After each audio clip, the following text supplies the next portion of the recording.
आप ऐसे एग्जाम नहीं ले सकते जैसे एक आईआईटी गोवा के प्रॉफ ने लिया था, अभी कहीं पे छपा था ट्विटर में, design 3 problems and write their solutions. मैं कभी भी टॉपर नहीं रहा, मैं हमेशा हाँ ही हाँ एवरेज बीच हाँ का हाँ। इंसान था। मेरे लिए क्रिकेट खेलना बहुत इंपॉर्टेंट था। हम्म, अपने दोस्तों के संग जा करके आवारागर्दी करना हम्म, उससे भी ज्यादा इंपॉर्टेंट था। हम्म, पतंग उड़ाने का शौक मुझे आज भी है। अगर आप मेरा YouTube हम्म, देखोगे तो मेरे YouTube में जो मेरी ब्राउजिंग हिस्ट्री है वो ये है कि इंडिया में कहाँ कहाँ पे काइट कंपटीशन हो रहा है, कैसे वो पतंगे काट रहे हैं, राइट। अच्छा, तो मेरे लिए ये बहुत इंपॉर्टेंट था कि अगर मैं फिजिक्स पढ़ रहा हूँ या केमिस्ट्री पढ़ रहा हूँ या हम्म, मैथमेटिक्स, और शायद इसीलिए मेरी मैथमेटिक्स इतनी कमजोर भी थी, हम्म, कि मैं अगर फिजिक्स पढ़ रहा हूँ तो 2 घंटे के भीतर मेरा प्रोजेक्टाइल कंप्लीट हो जाना चाहिए, और उसके बाद जितने सवाल हैं उससे रिलेटेड वो मेरे से हो जाने चाहिए। हम्म, तो उसका तो सर फिर एक ही तरीका है, you must be energy positive to reach to the next level, क्योंकि जो नेक्स्ट लेवल की एक्सपेक्टेशन है वो एक्सपोनेंशियल राइज करती हैं। तो आपकी जो एनर्जी पॉजिटिविटी है ना,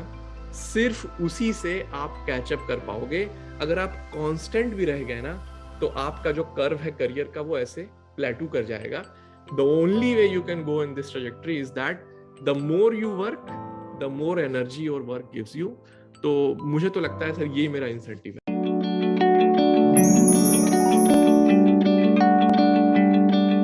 मैं जेआरएस में था पहले, राइट। तो जो हम्म, झा राय सिंह थी वहां पे बनारस हम्म, की कोचिंग, तो झा सर भी बहुत अच्छा फिजिक्स बहुत अच्छा पढ़ाते थे। हम्म, लेकिन वो क्या था कि उनका ये था कि एक एक सीक्वेंशियल तरीका था फिजिक्स से क्वेश्चन को सॉल्व करने का। और वो ये था कि आप फ्री बॉडी डायग्राम बनाइए, आप उसके सारे डायग्राम्स बनाइए, ठीक है, और तभी आप क्वेश्चन को अटेम्प्ट करना शुरू करिए। तो उससे मेरी एक फाउंडेशन बहुत अच्छी बन गई थी। लेकिन जैसे अब इरोडोव और क्रोटोव के जब क्वेश्चन सॉल्व करने होते हैं तो कई बार क्या होता है कि अगर आप उसमें डायग्राम बनाने लगो ना, तो चैलेंज ये आता था कि डायग्राम बनेगा कौन सा। तो उसके पहले एक प्री कर्सर स्टेप होता था शायद, कि आप थोड़ा आंख बंद करो और उस सिचुएशन को थोड़ा सा आप जो है विजुअलाइज करो आप। तो फिजिकली किया। हाँ, वो मेरे को इतना अच्छे से नहीं आता था। और वो जब आपसे मैंने पढ़ा और एक आध बार you took me on those trips, right, like on your trips, तब मुझे लगा कि हाँ ठीक है ये हो सकता है। और that actually unlocked a level, next level skill, like for physics. तो that continued, if you ask me honestly, that continued, क्योंकि फिर मेरी पीएचडी फिर हाई डायमेंशनल डेटा एनालिसिस में थी। अच्छा, तो उसमें बेसिकली अब लाइक अब यहाँ पे लाइक थाउजेंड्स ऑफ डायमेंशंस हैं, राइट। उसमें आपको हम्म, imagine करना है, उसमें आपका मैनीफोल्ड है और सब कुछ इमेजिन करना है। हम्म, तो प्योरली मैथमेटिकल तो नहीं हो सकता, थोड़ा इंट्यूशन की जरूरत होती है। तो आई वुड से कि the things I learn from you, पर specifically from you, right, they stayed with me. कि हाँ भाई, मतलब एक प्री कर्सर होता है मैथ का, वो प्री कर्सर कैसे सोचते हैं वो मुझे, मतलब I think if I pin point कि भाई मतलब लाइक आप बताओ अमित गुप्ता का आपके लाइफ लॉन्ग करियर में क्या कंट्रीब्यूशन है, आई वुड से कि that precursor to pen down any problem, right, that actually I learned and like got the desired confidence कि हाँ भाई ये किया जा सकता है, और ये आपको गलत दिशा में जरूरी नहीं है कि ले जाए। मतलब पहले मैं करता था तो क्या हो, कभी कभी आंख बंद करके ऐसा कुछ कर रहे हो, गलत दिशा में पहुंच गए और क्वेश्चन गड़बड़ हो गया। But with you I think I learn that critical, how shall I say, आप बोलो ना स्पेक्ट्रम, तो वो पूरा स्पेक्ट्रम में जल्दी जल्दी जो है वो आप एक्सप्लोर करके किस क्रिटिकल पाथ पे जाओगे, और then you start penning down the question. वो I would say, if I have to say, कि that is something I learn from you. तो and it stayed till date, it stayed with me. Physics काफी हद तक engineering का precursor ही है, मतलब हम्म। या फिजिक्स में मतलब आपको मैथमेटिकल मॉडल रियल वर्ल्ड पे लगाने होते हैं hmm. With well defined laws actually. Right. अब जब रियल लाइफ में जाते तो वेल डिफाइंड लॉज उतने वेल डिफाइंड नहीं रहते, कॉम्प्लेक्सिटी बढ़ जाती है। तो इसलिए फिजिक्स की जो ब्यूटी अप्रिशिएट करते हैं वो चलते जाते हैं इस रास्ते पे। 2 स्टूडेंट मेरे फिजिक्स में पीएचडी की, एक तो मुझे घर आता है अभी भी, आपके चक्कर में मैं फिजिसिस्ट बन गया। वो तो प्योर फिजिसिस्ट है, वो इलेक्ट्रिकल ओ, लिया था मद्रास में। ओ तो नाइस। सर आप और किसी की जिंदगी मत खराब करना, सर मजाक में बोलता है। वो मजाक में बोलता रहता है कि आप तो अभी मेरा भी physics. Like I wanted to do physics only, तो मेरे बाबूजी ने बचा लिया मुझे। उन्होंने कहा कि जब वो प्रेशर करके, पेरेंटल प्रेशर डाल करके कि बेटा हाँ हाँ फिजिक्स तुम इलेक्ट्रिकल इंजीनियरिंग ले लो और हाँ। उसके बाद फिर जो है जो करना है कर लो। तो एक्चुअली एक बहुत ही फेमस प्रोफेसर है आईआईटी रुड़की में, हम्म। प्रोफेसर जगदीश राय। अच्छा। तो वो हाई एनर्जी फिजिक्स में उन्हें अलेक्जेंडर फॉन हुम्बोल्ट अवार्ड भी मिला हुआ है। तो उन्होंने जर्मनी से अपनी जो है हाई एनर्जी फिजिक्स में पीएचडी की थी, अच्छा। And he is known like physicist in India. Hmm. और आप पता नहीं आप जानते हो कि नहीं, बट एक और हमारे प्रोफेसर थे आईआईटी रुड़की में, वो नए प्रोफेसर थे, उन्होंने रॉचेस्टर से अपनी पीएचडी की थी, अच्छा। डॉक्टर आलोक मिश्रा। अच्छा। तो वो तो बड़ा ही फेमस है, मतलब ही इज लाइक वो एक एक कट अबव जिसे बोलते हैं ना, तो वो एक अच्छा। अलग ही लेवल के मतलब खतरनाक किस्म के फिजिसिस्ट हैं। तो अब जैसे ही मैं गया तो जगदीश राय हमारे रिलेशन में आते हैं, तो उन्होंने मुझे गाइड किया था कि भाई तुम इलेक्ट्रिकल ले लो, हम्म। उसके बाद जो करना है लाइफ में करना, लेकिन बैचलर्स तो इलेक्ट्रिकल में ही करना, हम्म। फिजिक्स में मत करना। तो हम्म। अब एक इंडिया का इतना बड़ा फिजिसिस्ट बोल रहा था लाइक कि हम्म। भाई यू नो अब ये कह रहे हैं तो मैं इलेक्ट्रिकल ले लेता हूँ। हम्म। लेकिन वो फिजिक्स का जो प्यार था ना वो गया नहीं था, और आलोक मिश्रा सर मिल गए। हम्म। तो मतलब लगा कि भाई अब तो करना ही है। फिर एक दिन, अच्छा आलोक मिश्रा सर जो है ना वो काफी ही मतलब इंटरेस्टिंग इंसान थे, लाइक वो भी कभी कभी पढ़ाते पढ़ाते अपनी ट्रिप पे निकल जाया करते थे। और वो जिसे बोलते हैं ना ट्रू टीचर, रिगार्डलेस ऑफ कि बच्चे का कैलिबर है या नहीं है, उनका ये था कि भाई मेरा कर्म और धर्म है बच्चे को पढ़ा देना। तो मैंने कहा सर मैंने ना स्ट्रिंग थियरी पढ़नी है। उन्होंने कहा ठीक है, स्कूल के बाद आ जाओ, कोई बात नहीं। तो कॉलेज के बाद जो मैं उनके घर पे आता था, तो एक रिचुअल था, बॉर्नवीटा देते थे मुझे एक ग्लास में, और एक व्हाइट बोर्ड पे शुरू हो जाते थे वो पूरी स्ट्रिंग थियरी पढ़ाने की कोशिश।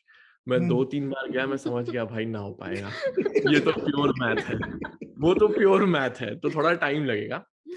तो लेकिन उससे था कि मैं फिजिक्स में कुछ करूंगा, ऑल्दो अनफॉर्चुनेटली वो हो नहीं पाया। फिर like I started gravitating towards AI and what not, but I can understand that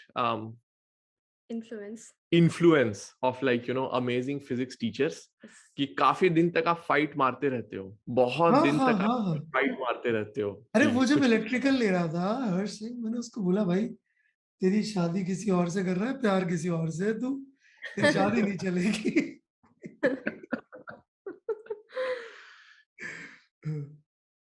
वो भी ऐसी आईआईटी के अंदर फिजिक्स पढ़ता रहा, ऐसे चित्रांग जो था जो ऑल इंडिया रैंक बनता हो, तो फिजिक्स ओलंपियाड सब कुछ, उसके पापा खुद आईआईटी से बीटेक और दिल्ली से थे इलेक्ट्रिकल में, तो सब कंप्यूटर साइंस है, उसने कंप्यूटर साइंस ले ली। मैंने उसको बोला सर ये कंप्यूटर साइंस से बहुत ऊपर की चीज है लड़का, इसकी इंटेलेक्चुअल क्वेस्ट इतनी ज्यादा है, मतलब वो मतलब चीजें सिखाई उसने, और मैंने मतलब डिस्कवर की इलेक्ट्रोमैग्नेटिज्म, ओह मतलब वाह। मतलब कुछ चीजें ऐसी थी जो मतलब मैं एक तरह से सॉल्व करता था। वो बोलता है सर देखो मैक्सवेल, आप कहते हो मैक्सवेल की इक्वेशंस कंप्लीट है, बोलता हाँ भाई कंप्लीट है। सर देखो इस सवाल में ना आपको बायो सेवर्ट लॉ लगाना पड़ रहा है। मैंने कहा हाँ यार, तो सर फिर तो ओह सॉल्यूशन कंप्लीट नहीं है। यस सर, नहीं है यार, तो कैसे करें? तो अब उसको और मुझे दोनों को याद नहीं आज तक कि who found that solution, but I remember he pose that problem. Nice, कि कि सर उसको मैक्सवेल से करते हैं, बायो सवर्त से क्यों कर रहे हैं। हाँ मतलब why you using bio Savart यदि मैक्सवेल की इक्वेशन कंप्लीट है तो, क्योंकि आप गॉस लॉ में तो बहुत जोर शोर से बोल देते हो कि देखो मैं कूलम लॉ के बिना सब कर दूंगा इलेक्ट्रोस्टैट्स में, अभी मैग्नेटिज्म में क्या हुआ आपको, मतलब नॉट क्या हुआ आपको, मतलब there must be a way, if it is complete nice. There must be a way. And then we discovered, और अच्छा वो मुझे भी बता रहा था, उससे भी मेरा सेशन हुआ था, तो मुझे भी बता रहा था कि sir that was the day it change for me. मैंने कहा मतलब that was the day I decided ये फिजिक्स या इलेक्ट्रोमैग्नेटिज्म ही है, मतलब अब ठीक है क्वांटम फील्ड थ्योरी वगैरह कर रहा है, पर बोलता है अभी मैं इलेक्ट्रोमैग्नेटिज्म पढ़ाता हूँ ना, तो इट इज लाइक बिल्कुल रोए खड़े हो जाते हैं, मेरे को वही पढ़ाने में सबसे ज्यादा मजा आता है, जहां से आई कन्वर्टेड टू कि मुझे यही करना है। इनफैक्ट वो बताता है जब मैं पहली बार, आपने मुझसे पूछा था कौन सब्जेक्ट पसंद है, मैंने बोला मैथ्स, आपने उठा के बोल दिया कि देख जेई तक तेरा का सबसे फेवरेट सब्जेक्ट फिजिक्स नहीं कर दिया, that is my challenge.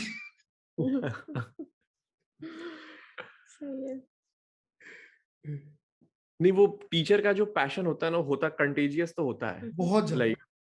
Like वो काफी कंटेजियस होता है। और अगर नाउ दैट लाइक मैंने कभी सोचा नहीं था, but now that you are pointing out these हाँ थिंग्स हाँ राइट, तब मैं अपने लाइफ को थोड़ा रिवर्ट बैक कर रहा हूँ, तब मुझे समझ में आ रहा है कि why did I always use to suck so much in mathematics. I didn't have good teachers in mathematics ever. Like, you know, they were like either formulastic कि भाई ठीक है ये formula है इसको लगा ले.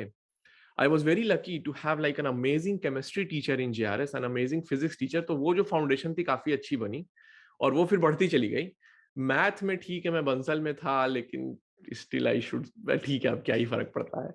बंसल सर भी मैथ को इतनी अच्छी नहीं पढ़ाते थे, to be honest. I think like जो एक मैथ की जो फीलिंग होती है, राइट, कि मतलब आप बच्चे को फील कराओ कि ये मैथ क्यों पढ़ रहे हो तुम, राइट, वो फाइनली मुझे मेरे पीएचडी एडवाइजर ने कराया था.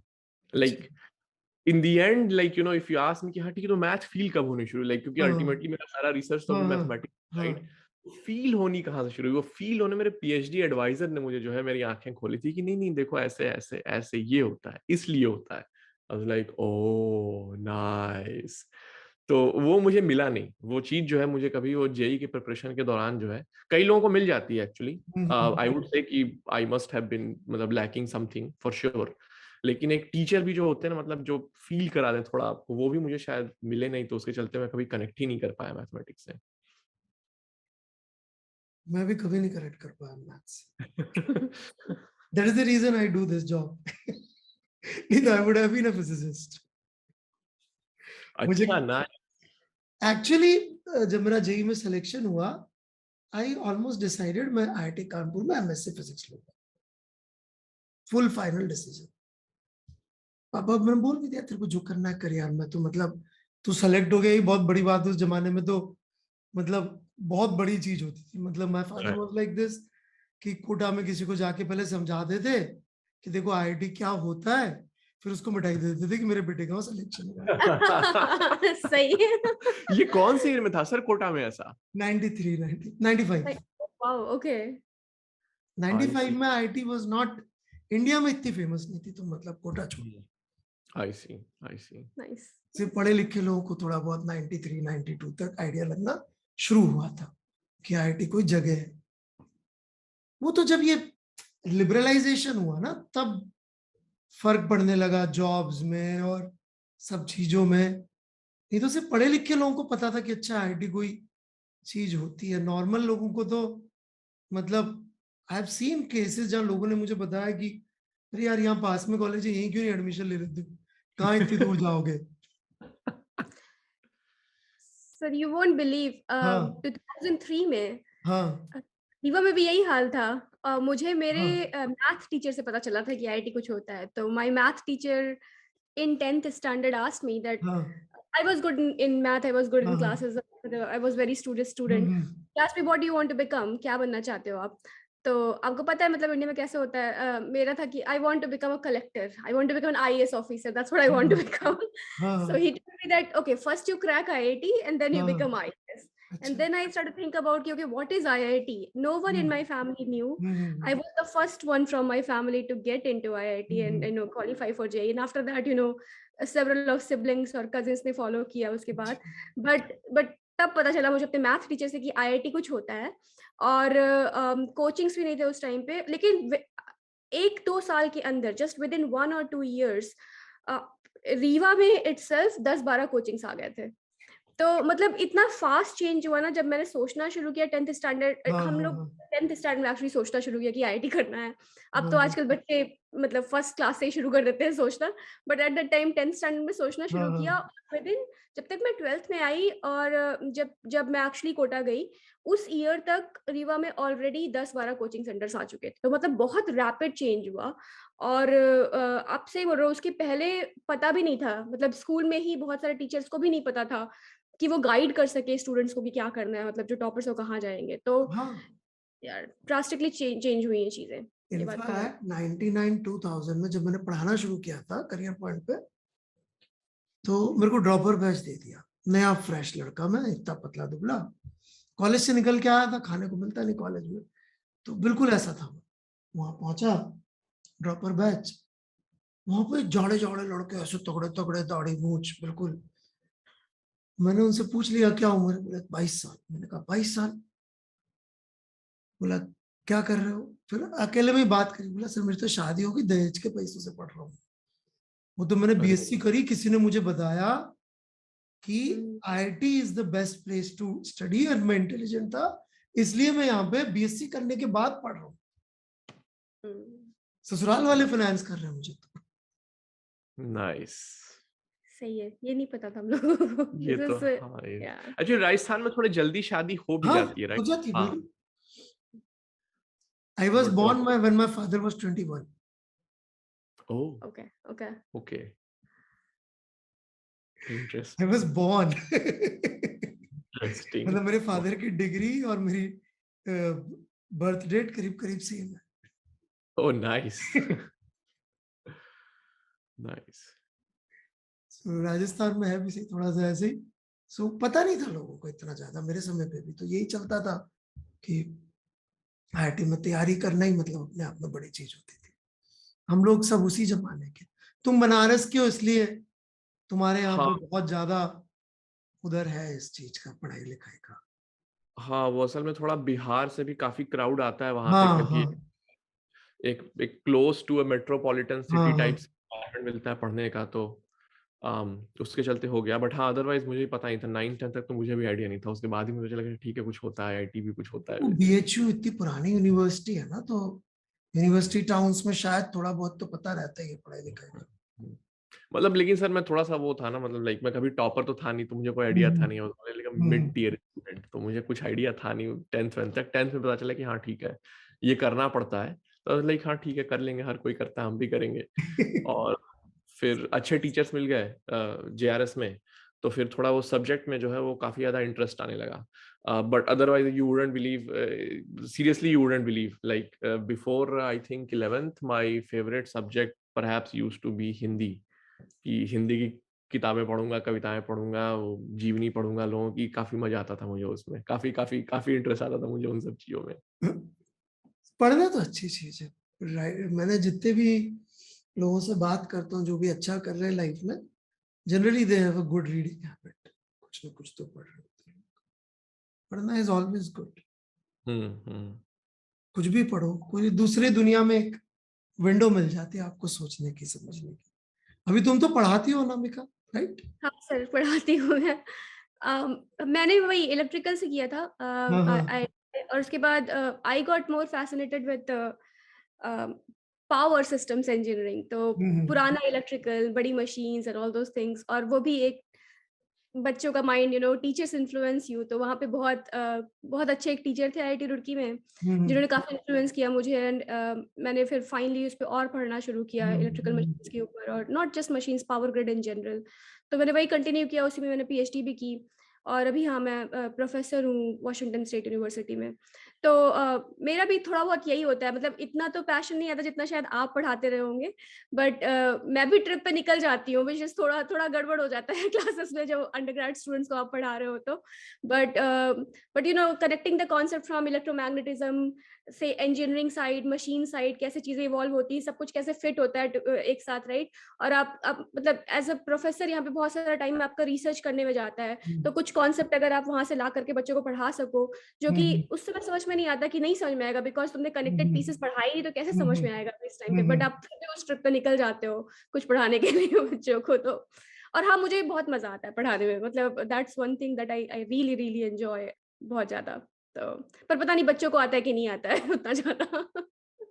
फीडबैक आता होगा ना? हाँ, फीडबैक आता है सर। अब टॉप फीडबैक तो नहीं होता, आई am not the best teacher, but but हाँ, कुछ बच्चे बोलते हैं कि हाँ, कुछ बच्चे ऑफ कोर्स आपको अच्छी रेटिंग देते हैं, कुछ हाँ बच्चे हाँ। बोलते हैं क्या अच्छा लगा। बहुत सारे बच्चे ये भी बोलते हैं कि ये अपनी ही ट्रिप पे निकल जाती है, बीच बीच में बहुत जल्दी बोलती है, ये भी एक प्रॉब्लम है मेरे साथ। तो वो सब भी आते हैं फीडबैक। बट पढ़ाने में ये होता है कि आपको एक दो बच्चे ऐसे मिलते हैं जिनसे आप इंटरेक्ट करते हो पूरे सेमेस्टर, और आपको लगता है कि हाँ, अच्छा लगा। मतलब वो कुछ एक अलग सा इम्पैक्ट देखने को मिलता है, मोर देन जो आप काम कर रहे हो रेगुलर हाँ। बेसिस। तो वो काफी सेटिस्फाइंग होता है। थोड़ा फ्रस्ट्रेटिंग भी होता है, क्योंकि आपको लगता है कि यार ये समझ में क्यों नहीं आ रहा है, एग्जाम में गड़बड़ क्यों कर रहा है, ये क्यों गलत मार्क्स आ रहा है, ये तो पढ़ाया था मैंने। बट ओवरऑल काफी इंगेजिंग लगती है मुझे पढ़ाने की एक्सरसाइज। तो मैंने बंसी क्लासेस में पहला पेपर बनाया था ना, उसमें हाईएस्ट मार्क थे 40 में से 1.5। बंसी का हाँ, फोन आया। सर गुड वो मॉर्निंग, तुम एक MCQ नंबर के गधे हो। शुरुआत ही ऐसे करते थे सर। बोला था यस सर। मैं कभी हार भी नहीं किया, बस सीधे बोलते थे एक नंबर के गधे हो। तो यस बिल्कुल। हाँ, हम लोग कभी एज अ स्टूडेंट सोचते नहीं ना कि टीचर्स भी इस स्ट्रेस हो जाते हैं कि भाई मैंने बनाया और किसी के हाफ मार्क्स आए, राइट? हमें लगता है कि टीचर्स को लगता होगा यार देखो ये बच्चा ये भी सॉल्व नहीं कर पाया, उनको बड़ा प्राउड फील होता होगा, but when you get on the other side you become a ना टीचर, ना समझ में आता है कि यार अगर नहीं सॉल्व कर पा रहे स्टूडेंट तो टीचर्स को बहुत बुरा लगता है, मतलब it feels like that they have failed in teaching हाँ स्टूडेंट। बिल्कुल बिल्कुल, You don't realize it as a student, but you realize when you are teaching yourself. बहुत ज्यादा। आप पढ़ा रहे होते हो और कोई बेसिक सी चीज जो मतलब मैथ्स का कुछ बहुत सिंपल चीज जो Yes. मैं मैथ्स जंप करता हूँ, मैं मैथ्स की इक्वेशंस को कभी भी सिक्वेंशियली सॉल्व नहीं करता हूँ। एक इक्वेशन लिख के फिर सीधा उसका कंक्लूजन लिख दिया, मैं कर लो बीच का पार्ट। सर ये कैसे हो गया, ये मैथ्स ही बेसिक सी। और वो जब समझाना शुरू करता हूँ, पहले तो हड़का देता था, अब तो खैर एज के साथ साथ मेलो डाउन होना पड़ता है। तो यहाँ तो आप भड़का भी नहीं सकते हो, तो you have to be very careful कैसे आप हाँ, पढ़ा। अब तो ऑनलाइन पे भी सेम ही सिनारी हो गया। हम्म, ऑनलाइन पे यू कांट से गधा डोंकी नालायक हो के तो कैंसिल हो जाओगे सर आप, क्या कैंसिल हो रिकॉर्ड। जाओगे। हाँ। तो उसकी जगह सब्स्टिट्यूट्स यूज करने पड़ते। तुम बहुत अच्छे दिल के इंसान हो। दिल के, दिमाग के नहीं। नाइस। तो अब वो समझ जाते हैं कि कुछ तो बेवकूफी करी है, तो ऐसा मैं नेगेटिव तो कुछ नहीं कह रहा हूँ, यार very good hearted person, very good hearted. That's a good one. That's a good one. तुम्हें क्लास में यूज करना चाहिए। लीगली सब कुछ एक्सेप्टेबल है और आपको जो कहना है आपने कह भी दिया, सामने वाला समझ भी गया। हाँ, you are very good hearted person, you are thinking from your heart, you see. Oh no. That is so sharp. That's actually good one. In fact, मतलब हाँ, मैं इसे अब कंपनी में यूज करूंगा। अगर मेरे से कोई इस तरह की बातें करेगा, अगर I'm gonna use that actually. That's fine, होता है, They will चलता है। know अरे that you are हिंदी है, using. चलो चलता क्या है। क्या क्या क्या बोल रही है? कुछ नहीं सर, वो अपना इंटरनल जोक थोड़ा सा। But it's a nice line. I'm gonna use it. I'm definitely gonna use it in my meetings. अगर कोई ऐसे करता है तो I'm gonna use it. आप दिल से मत सोचो थोड़ा, like you know. एक किस्सा बताता हूँ मैं। हाँ तो हाँ। हम लोग एक स्टार्टअप को लेकर के किसी के पास गए थे, तो वो कुछ नंबर लगाया उसने अपने हिसाब से। तो मैंने कहा भाई ये नंबर थोड़ा मतलब सही नहीं बैठ रहा। बोलता है you know it's my gut feeling. मैंने कहा you know there is a reason brain is here and gut is here, like there are different functionalities for these two. Can I request you to think from brain and not from guts. तो बोलते हैं ना हमें guts feeling आ रही है। हाँ तो हाँ। he literally took it and he tells me कि ये नंबर मैं इस तरह निकाल के लाया हूँ क्योंकि मुझे गट फीलिंग आ रही है। मैंने कहा वाह शाबाश, तुम तो मतलब अलग ही लेवल पे जा चुके हो भाई। इन्वेस्टर हो और गट से तुम अपने नंबर निकाल रहे हो। तो या आई मीन यू नो होता है, बट या इन्वेस्टर्स तो फिर भी अलाउड है उनको, तो they can afford it, students can't, Just can't afford it. Yes. Students engineers can't. Can't, Yes. True true. Students and engineers can't afford logic को स्किप करना, दे विल डेफिनेटली फॉल। कुछ energy के बारे में मतलब क्या करिए थोड़ा बता दोगी तो। श्योर। तो सर मेरा काम मोस्टली पावर सिस्टम्स में है और कंट्रोल और ऑप्टिमाइजेशन में। तो जैसे पावर ग्रिड में काफ़ी चीज़ें चेंज हो रही है रिन्यूएबल एनर्जी इंटीग्रेशन के चलते। जो आपकी ट्रेडिशनल ग्रिड है वो जो या ट्रेडिशनल तरीके हैं उसको सपोर्ट करने के, वो अब सक्सेसफुल नहीं है। तो काफ़ी ज़्यादा क्वेश्चंस ये हैं कि भाई कैसे आप इनको मैनेज करो जो नए रिसोर्सेज आ रहे हैं, क्या क्वेश्चन उसमें निकल के आ रहे हैं और किस तरह की टेक्नोलॉजीज आप डेवलप कर सकते हो जो कि इनका इंटीग्रेशन आसान बनाएंगी आपकी एग्जिस्टिंग ग्रिड में और सपोर्ट करेंगी आपका मूव टूवर्ड्स 100% ग्रीन एनर्जी या 100% रिन्यूएबल एनर्जी। तो उसके चलते आपके बहुत सारे क्वेश्चंस उठ के आते हैं। बेसिकली कंट्रोल और ऑप्टिमाइजेशन साइड ऑफ प्रॉब्लम से निकल करके कि भाई कैसे आप इन रिसोर्सेस को ऑपरेट करो ताकि आपका जो मेन ऑब्जेक्टिव है पावर सिस्टम साइड पे वो मीट हो, और बेसिकली आपको बेटर एफिशिएंसी मिले, मतलब आपका कॉस्ट रिड्यूस हो, जो कि इलेक्ट्रिक जनरेशन का है, इलेक्ट्रिक ट्रांसमिशन का है और इलेक्ट्रिक कंजम्पशन का है। दूसरा, आपकी इलेक्ट्रिसिटी ज़्यादा रिलायबल हो, आउटेजेस कम हो। तीसरा, आपका जो एक्सट्रीम इवेंट्स आते हैं, राइट, जैसे आपके मेजर कैटास्ट्रफीज जो आ रही है जो कि आपकी पावर ग्रिड को डैमेज कर सकती हैं, तो ये भी क्वेश्चन आता है कि भाई उस समय आप कैसा डिसीजन सपोर्ट सिस्टम बनाओ कि पावर जो कि एक क्रिटिकल कमोडिटी है वो लोगों के लिए अवेलेबल हो, और उसका जो उसका इंटरप्शन है वो ज़्यादा लॉन्ग टाइम तक ना हो, और कैसे आप लोकल रिसोर्सेज को या ग्रीन रिसोर्सेज को यूज़ करके इसको पॉसिबल कर सकते हो। तो मेरा काम बेसिकली इन्हीं सब के एडमिस्ट होता है कि भाई क्या किस तरह का कैसे मैथमेटिकली मॉडल किया जाए इस प्रॉब्लम को, किस तरह की टेक्निक्स डेवलप की जाए इस प्रॉब्लम को सॉल्व करने के लिए। एक बहुत मेजर प्रॉब्लम आती है आपकी बेसिकली जो कि फंडामेंटल है इस डोमेन में, जो कि सिस्टम की नॉन लीनियरिटी और सिस्टम की स्केल की वजह से आती है। तो बेसिकली एक फंडामेंटल क्वेश्चन ये है कि आप कैसे इस स्पेसिफिक नॉन लीनियर सिस्टम को एक एट स्केल सॉल्व करो, और उसके बहुत सारे सॉल्यूशंस आपके बेसिक मैथमेटिक ऑप्टिमाइजेशन और कंट्रोल थ्योरी से निकल के आते हैं। कुछ सोल्यूशन आपके बेसिकली लर्निंग बेस्ड अप्रोच या डेटा ड्रिवन तरीकों से निकल के भी आते हैं। बट क्वेश्चन ये है कि कैसे आप डेटा और मॉडल को इस फिजिक्स बेस्ड सिस्टम पे मर्ज करो ताकि आप ये डिसीजन सपोर्ट सिस्टम निकाल सको उससे, जो कि इस तरह की प्रॉब्लम्स को सॉल्व कर सके, जो कि एक तो आपकी ग्रिड के चेंज होने की वजह से आ रहे हैं, और दूसरा एक्सटर्नल फैक्टर्स जो आपकी ग्रिड को इफेक्ट कर रहे हैं उसकी वजह से आ रहे हैं। तो कैसे आप पावर सप्लाई को बेटर करो इन सब चेंजिंग सर्कमस्टांसेस के चलते। तो इन्हीं सब चीज़ों पे मेरा काम होता है, और डिफरेंट मैथमेटिकल टेक्निक्स यूज होती हैं इसको सॉल्व करने के लिए, बेसिकली इस फिजिक्स बेस्ड सिस्टम को डिज़ाइन करने के लिए और उसको ड्राइव करने के लिए। मुझे एक फनी चीज याद आ रही है, सिल्वर, पूछूं क्या? श्योर। यूके में जब फुटबॉल मैच का हाफ टाइम होता है तब मेरे को मेरा दोस्त बता रहा था बहुत पहले कि एकाएक सब लोग बाथरूम जाते हैं। 45 मिनट्स के बाद वो मैच खत्म होता है तो एकाएक पावर ग्रिड पे लोड आता है।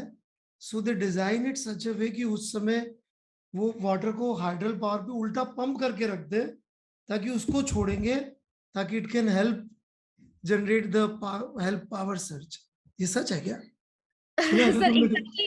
एग्जैक्टली ये इंसिडेंट्स तो नहीं पता, बट जो आप इससे कनेक्टेड पीसेस बता रहे हो वो यूज होते हैं। जैसे आपका इलेक्ट्रिक पावर में एक मेजर चैलेंज ये होता है कि आपकी डिमांड और सप्लाई कंटिन्यूअसली बैलेंस होनी चाहिए, because frequency is something that has to be always fixed and constant, right. तो डिमांड और डिमांड आपकी एक्सट्रीमली वेरिएबल है, तो उसको प्रेडिक्ट करना बहुत मुश्किल होता है। तो आप क्या करते हो, सप्लाई को बेसिकली इस तरह से कंट्रोल करते हो कि वो आपकी डिमांड के लिए रिस्पॉन्सिव हो, और सप्लाई आपकी बेसिकली जनरेशन रिसोर्सेज आती है जो कि कंटिन्यूअसली जनरेट कर रहे होते हैं। बट अगर आपको शॉर्टेज होती है सप्लाई की, आपके पास एक्सेस सप्लाई आ रही है, तो उसे कहीं तो जाना पड़ेगा ना। तो उसके लिए हम स्टोरेज डिजाइन करते हैं। तो जो आपने बताया वो एक्चुअली एक स्टोरेज सिस्टम, उसको पम्प्ड हाइड्रो स्टोरेज बोलते हैं, जहाँ पे आप हाइड्रो प्लांट्स में पंप करके वाटर को आप बेसिकली ऊपर चढ़ा के पानी को स्टोर करते हो। तो आप एक पोटेंशियल एनर्जी स्टोर कर रहे हो उस पानी की, ताकि आप उसको यूज कर सको जब आपको एक्सेस एनर्जी चाहिए। तो it's one form of storage technology. अब वो तो और यही पता है प्रिडिक्टेबल है इस केस में तो। एग्जैक्टली कि भाई एग्जैक्टली लंदन में मैच चल रहा है आर्सेनल वर्सेस चेल्सी, तो वो इस मोमेंट पे एकाएक लोग सबके सब उठ के बाहर में वॉशरूम जाएंगे तो वहां एकाएक इलेक्ट्रिसिटी का राइट। रिक्वायरमेंट अब होगा। यही आप इमेजिन करो कि ये ज्यादा अनप्रिडिक्टेबल हो जाए, जो कि अभी हो रहा है। और हाँ, खाली अनप्रिडिक्टेबिलिटी आपकी कंजम्पशन साइड से नहीं आ रही है, बहुत ज्यादा जनरेशन साइड से आ रही है। तो आपके सोलर रिसोर्सेज बहुत ज्यादा अनप्रिडिक्टेबल है, विंड बहुत ज्यादा अनप्रिडिक्टेबल है। तो फिर क्वेश्चन ये आते हैं कि भाई इन अनप्रिडिक्टेबल रिसोर्सेज को कैसे मैनेज किया जाए, क्या किया जाए ताकि हम स्टिल अपनी फ्रीक्वेंसी उस पर मेंटेन कर सके जिस पे करते हैं। और वहाँ पे आपके डिफरेंट लेवल पे क्वेश्चन आते हैं, कुछ जो different time scale of operation होता है ग्रिड का, उसके क्वेश्चन आते हैं, और उसके रिलेटेड आपके मॉडलिंग चैलेंजेस होते हैं।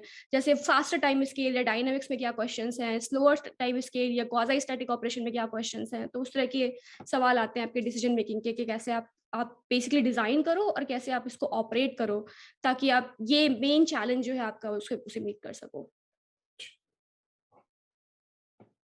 पहले तो मैं सोचता मतलब कि यही एक पार्ट ज्यादा बचा है इलेक्ट्रिकल में, जो ओल्ड इलेक्ट्रिकल है। रुड़की की electrical is the old electrical, right?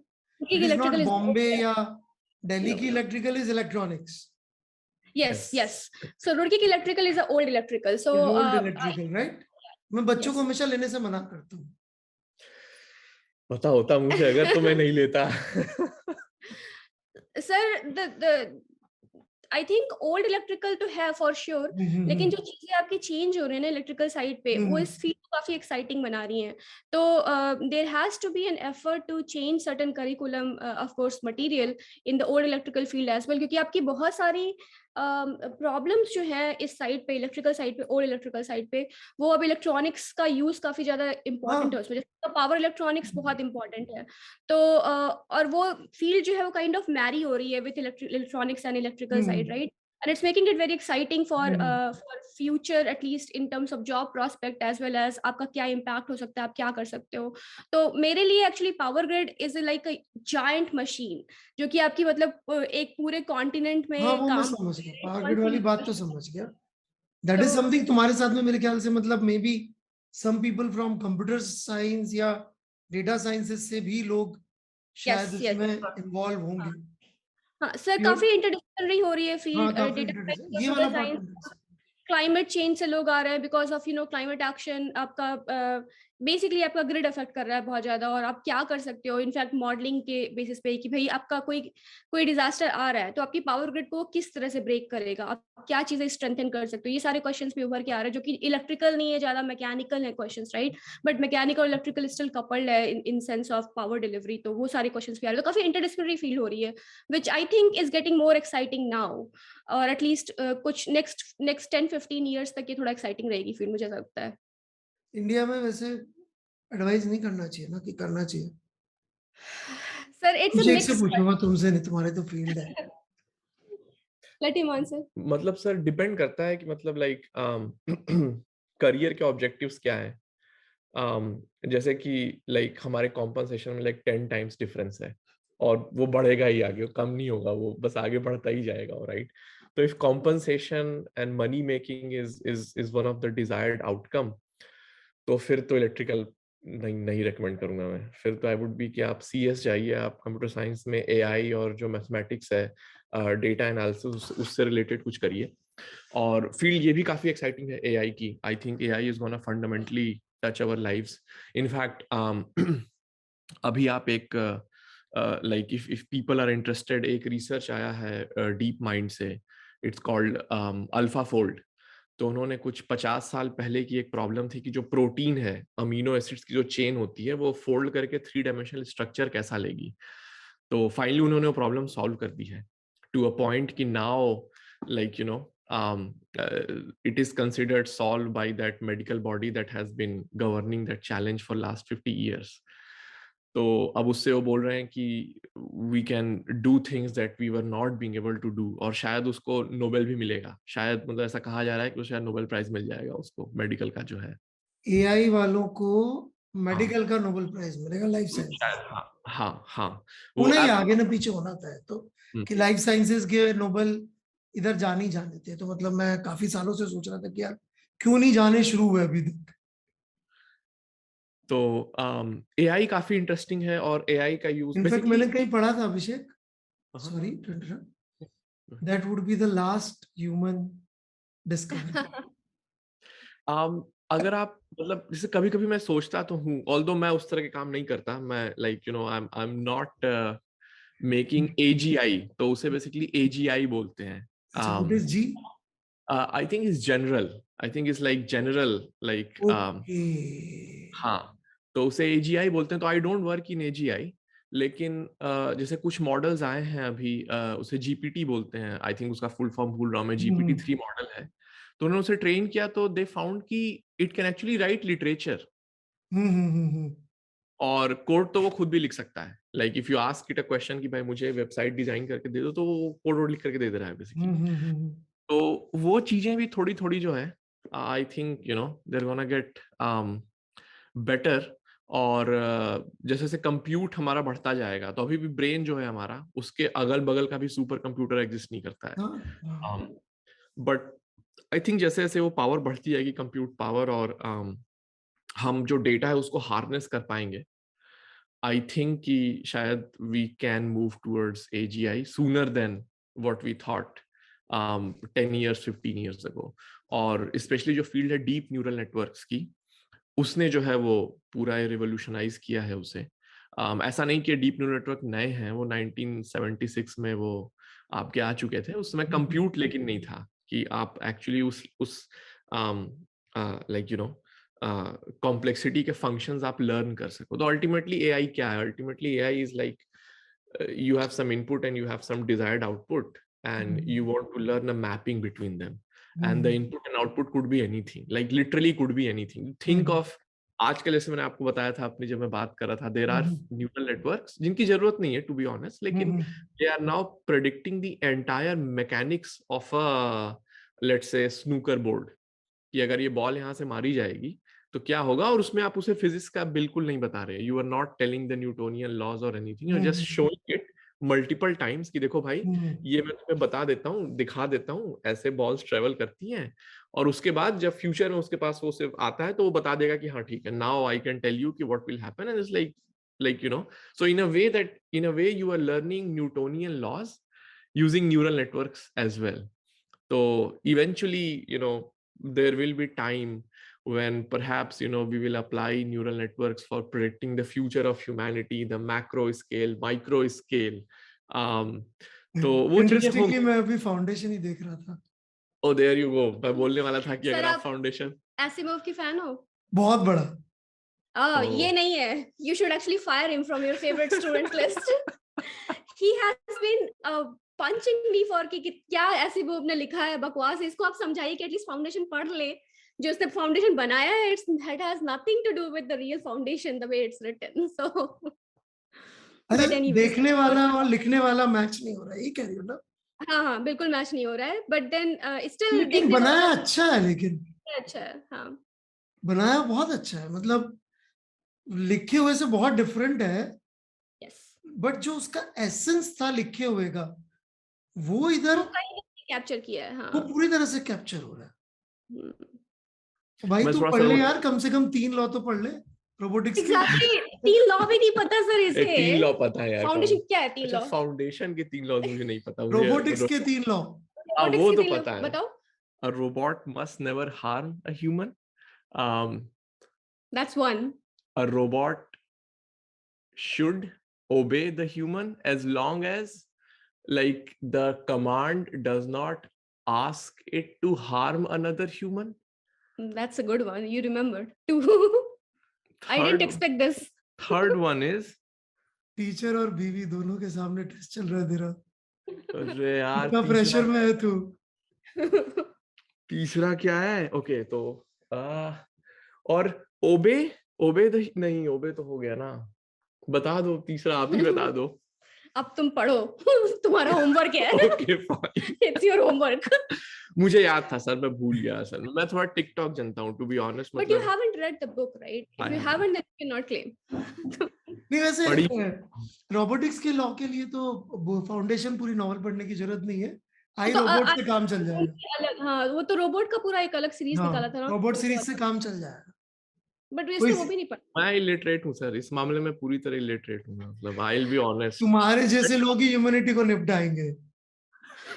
I was going to say that sir. तो you know compute machines, AI and everything, where are you going to get power to do that? Power कहाँ से आएगी?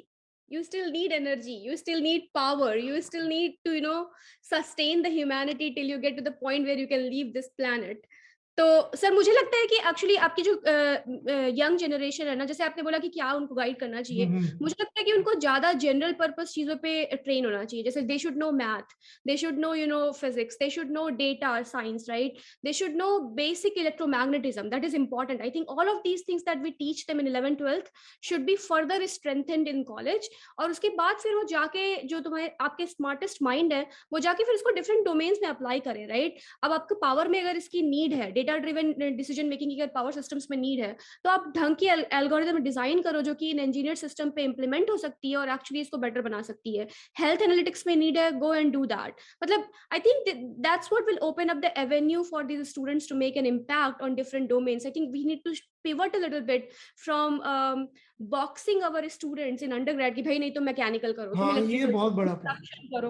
मुझे लगता है कि उसको थोड़ा जनरल बनाना चाहिए कि भाई आप जनरल इंजीनियरिंग करो, बेसिक प्रिंसिपल सीखो इन चीजों के, और फिर आप डिसाइड करो कि आपको कहाँ अप्लाई करना है इन चीजों को. तो ये चीजें, ये ट्रेंड मैं यहाँ पे यूएस में देख रही हूँ. मतलब ये स्कूल्स में, कॉलेजेस में है. जब आप अंडरग्रेड में जाते हो तो आप डिफरेंट कोर्सेज लेते हो, क्लासेस लेते हो, और फिर अपना इंटरेस्ट उसके हिसाब से एक्सप्लोर करते हो कि आपको डीपर किस डोमेन में जाना है, which I think could be a better way of educating our students in India as well, for them to decide eventually where they want to go, than boxing them up. Because I think yes, AI problem is of course very exciting and very relevant and pertinent, right? But I think there are very important problems which we need to solve right now. For example, we need to work on figuring out just the model, not just the model, but how the climate change is going to really be incorporated in the decision making at the engineering or infrastructure level. That is crucial. How do we design our cities? How do we design our infrastructures? How do we design them to be more resilient to these changes that are happening? अब उसके लिए आपको थोड़ा interdisciplinary knowledge चाहिए, खाली data sufficient नहीं है. You need to know about the infrastructure system, which means that somehow you should have the capability to learn new things as they come to you, which is what we need to teach our students. I think this is important है कि capacity to learn सिखाना ना इतना ज्यादा जरूरी हो गया है. इनफैक्ट वो युवा नवल हरारी जो बार बार बात करता है ना, युवल नोआ हरारी, वो भी नहीं पढ़ा तूने? नहीं, सामने पढ़ी है. किताब पढ़ी कि नहीं? नहीं पढ़ लिया, उसे पढ़ लिया. थोड़ा लिटरेट बन रहा है. कोशिश कर रहा हूँ थोड़ी अपनी तरफ से. मतलब he is so correct about it कि आगे के टाइम में यदि आप सीखने लायक हुए तो ही कुछ होगा. Otherwise learning machine will take over. 5 साल में तो दुनिया इतनी चेंज हो जाती है कि मतलब हाउ वुड यू मतलब transcend and do anything else. मेरे जैसा कोई ऐसा काम ले लो फिजिक्स पढ़ाने का, न्यूटन के लॉ तो हमेशा ही रहेंगे, सबको पढ़ने पड़ेंगे और हम पढ़ा सकते हैं, तो हमारा काम तो फिर भी चल जाएगा, पता नहीं कब तक वो भी. लेकिन वंस हाँ वो असल में बाय द वे युवल नोआ ने चुराया है sir. Let me just like अब थोड़ा सा let me give out a little bit. तो ये उसका है जिसके हमेशा से आते हैं. ये मार्क ट्वेन का है. ये मार्क ट्वेन ने कहा था, the illiterate of 21st century would be the person who cannot unlearn and relearn. तो ये थोड़ा युवल नोआ हरारी ने उसको जो है थोड़ा सा लाइक ट्विस्ट करके बोला कि नहीं हमें बहुत जरूरत है, बट ये मार्क ट्वेन ने बोल दिया था पहले ही कि लाइक मार्क ट्वेन तो इतनी अच्छी बात है बोल के गए कि उसको एक्सपेंड करके लिखा बहुत अच्छा है. मतलब काफी एम्फेटिकली प्रूव किया है कि यार मतलब फ्यूचर में यदि आप सीखने वाले उस पे नहीं रहोगे तो बहुत ज्यादा कुछ होना नहीं. लेकिन मुझे लगता है सर हम लोग की जो 11th 12th का जो जेई का या फिर जो हमारी जो कॉम्पिटिटिव लैंडस्केप है, आपको नहीं लगता कि मतलब वो ऑलरेडी सफिशिएंट है एक फाउंडेशन खड़ी करने के लिए for learning new things in a short period of time, so that we really learn them. Of course depend करता है आपको टीचर्स कैसे मिले, आपका करिकुलम कैसा है. फोकस क्या है? अनफॉर्चुनेटली बिल्कुल भी नहीं है, बिकॉज कोचिंग का तरीका पढ़ने पढ़ाने का ना चेंज हो गया. मतलब बहुत ज्यादा प्रॉब्लम बेस्ड है कि तुम ये 25 तरह के केसेस कर लो एंड बस दैट्स इट. बहुत ज्यादा ये हो गया. मतलब मैथ्स में भी फिजिक्स में भी मतलब मैं मतलब जब बच्चों को बोलता है कोई जरूरत नहीं है केसेस करने की, for simple even projectile motion बच्चे केसेस रट रहे होते, बोलते हैं 2 बातें एक्स वाई को अलग करना, अच्छा एक्स वाई चुनना है and you are through, that's it what you need to know. But वो बोलते सर इसको ऐसे फॉर्मूला, इसका वो फॉर्मूला, और मैक्सिमम लोग पढ़ाते ऐसे. अनफॉर्चुनेटली ऐसे पढ़ के भी सिलेक्शन होने के उतने चांसेस है. सही में हाँ, मतलब सिलेक्शन की बात कर रहा हूँ ना, रैंक एक अलग. ओके. अच्छा, और फिर अच्छी रैंक आने वालों में भी मतलब क्या होता है ना कि देखो मेरी एक बेसिक आईक्यू बहुत अच्छी थी, तो मैं वर्स्ट करता तो 400 आती, बेस्ट कर लेता तो सेकंड आ जाती. राइट. कि प्रॉब्लम सॉल्विंग ही तो है ना अल्टीमेटली. देखो कोई भी एग्जाम लोगे, कुछ भी लोगे, ultimately it will, you have to उसको सिस्टमेटिक करना ही पड़ेगा. आप ऐसे एग्जाम नहीं ले सकते जैसे IIT गोवा के प्रॉफ ने लिया था, अभी कहीं पे छपा था ट्विटर में, design 3 problems and write their solutions. Nice. Good one. ये सवाल आने चाहिए sir actually, like these are very good questions. I think they should be in college. They should- Definitely. Because college में था? ये कॉलेज में ना IIT गोवा तो IIT. अच्छा, I thought कि IIT की क्वेश्चन पेपर में ना, ना, IIT ना. आ जाएगा तो तहलका मच जाएगा भाई फिर तो You can use that in your exam. तुम्हारी हाँ. जो भी रेटिंग है पूरी तरह से खत्म हो जाएगी उसके बाद. maybe maybe with graduate student they are more generous. So you can use with them. But sir हाँ. मतलब क्या लाइक एकदम चेंज हो गया है क्या? मतलब जहां तक मुझे याद है मेरे टाइम पे तुम्हारे I टाइम think- पे भी ऐसा ही था, मैक्सिमम लोग यही करते थे. तो इससे मुझे पूछो. हाँ मुझे लगता है कि 11th-12th is actually very young age to instill any habit which is lifelong. So I think it still has to carry on in college. For example, remember your friends circle from the college, right? I mean, they all came after cracking IIT, but कितनों में curiosity बची हुई थी और जानने की और करने की और लर्न करने की. तो क्या हम वो curiosity instill कर पा रहे हैं बच्चों में, right? Till undergrad, उसके बाद जब वो जॉब में जा रहे हैं तो क्या ये curiosity बच रही है, या अगर वो हायर स्टडीज में जा रहे हैं तो मुझे लगता है कि we need to do a better job in doing specifically that कि आप curious कैसे रहो लाइफ लॉन्ग. I think बहुत mundane सा term है life long learning, right? So how do you do that कि लोग लर्न करने की इच्छा रखे, because the machines which we are going to compete against are never going to stop learning, right? So they will learn forever. So हाँ, definitely. so मेरा दूसरा perspective है. हाँ, बोलो. It's about I think it's about क्या आपकी curiosity incentivise हो रही है. हाँ, मैं अगर- इसी पर बिल्कुल बिल्कुल. जैसे कि IITs में क्या होता था कि लाइक आप आए और ऑल ऑफ अ सडन आपके जो सीनियर्स उन्होंने आपको धर लिया, ठीक है. अब वो क्या आपके कान में अजीबोगरीब बातें डालेंगे और आपको नहीं पता है, टू बी ऑनेस्ट. आप बच्चे हो, आपको नहीं पता है, आप उनके बहकावे में आ जाते हो कि हाँ भाई इस ग्रुप का पार्ट बनना बहुत इंपॉर्टेंट है तुम्हारे लाइफ के लिए. जबकि सबसे इंपॉर्टेंट चीज एक्चुअली IITs में आकर के ये है कि now you have gotten so much of free time and so much of like knowledge out there to discover. और उसके इंसेंटिव्स हैं, राइट? वो इंसेंटिव्स बच्चों को क्लियर नहीं हो पाते, जिसके चलते मुझे इंसेंटिव का मतलब थोड़ा समझाना बच्चे को. जैसे मैं आज जेईई की तैयारी कर रहा हूँ, ठीक है. मेरा इंसेंटिव तो ये शीट सॉल्व हो जाए और अगले टेस्ट में मार्क्स आए, से आगे मैं सोचूंगा ही नहीं ना. जो आईटी की भी बात कर रहे हो, वहां पे भी तुम्हें इंसेंटिव इमीडिएट कहाँ मिलता? अग्री नहीं, मतलब थोड़ा सा मिलता था. मतलब ठीक है, I was a little bit different to be honest. मुझे थोड़ा उसको समझ के काफी अच्छा इंसेंटिवाइजेशन मेरे लिए ऑलरेडी था वो. But at the same time तुम्हारे लिए इसका मतलब इंसेंटिव था प्लेजर ऑफ लर्निंग. ट्रू. लेकिन सर शीट्स, अब अगेन मुझे नहीं पता अभी सिचुएशन कितनी चेंज हो गई है, बट उस जमाने में लाइक 2004 में बोल रहा हूँ, उस समय सर लाइक अगर सॉल्व होनी है सारी शीट टाइम के भीतर, क्वेश्चन याद करके तो नहीं होती थी सर. एटलीस्ट मेरे से तो नहीं होती थी. I know, I remember there were folks like that जिनसे हो जाती थी. लेकिन मेजॉरिटी मुझे लगता था कि वही बंदे होते थे जो कि समझ के कर पाते थे. तो मुझे लगता है आज भी शायद मेजॉरिटी तो वही होगी ना जो समझ के सॉल्व कर रही है. क्या समझ के? सवाल ये चेंज हो गया. कॉन्सेप्ट ये समझ के कि how to solve questions, not going to the deeper level कि मतलब ये किस लेवल पे काम आता है. जैसे यदि मैं जैसे एक चीज बोलूं कि देखो ऐसा है कि स्पेस में +x और -x एक जैसा है. Ultimately this is the reason कि मोमेंटम कंजर्वेशन आता है. इसको सीखने का कोई इंसेंटिव नहीं है. मैं बताता हूँ उससे मेरा इंसेंटिव. अब आपने बहुत अच्छा सवाल पूछा, तो मैं काफी डीप आंसर दे रहा हूँ या होपफुली डीप है. तो मैंने बताया सर, मतलब मैं कभी भी टॉपर नहीं रहा, मैं हमेशा ही एवरेज बीच का इंसान. मेरे लिए क्रिकेट खेलना बहुत इंपॉर्टेंट था.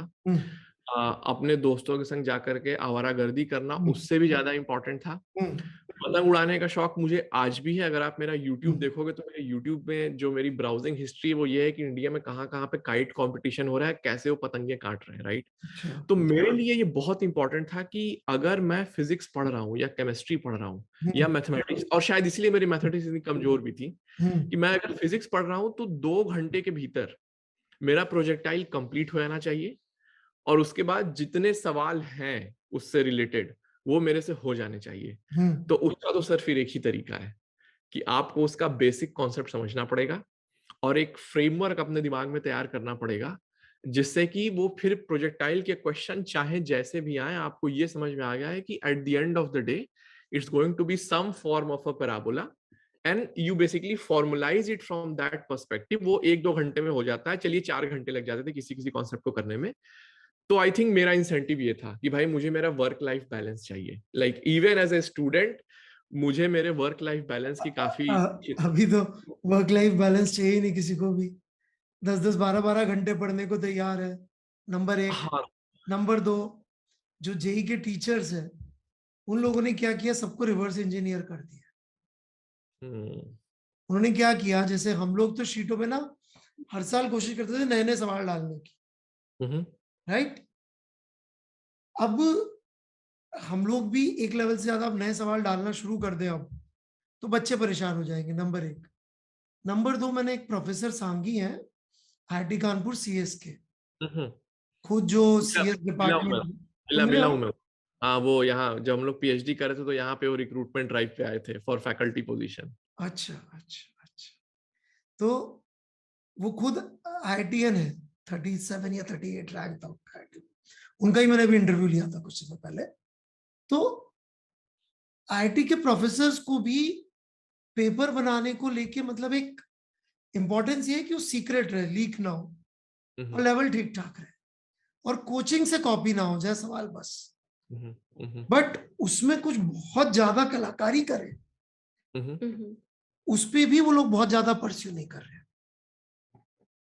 आई सी।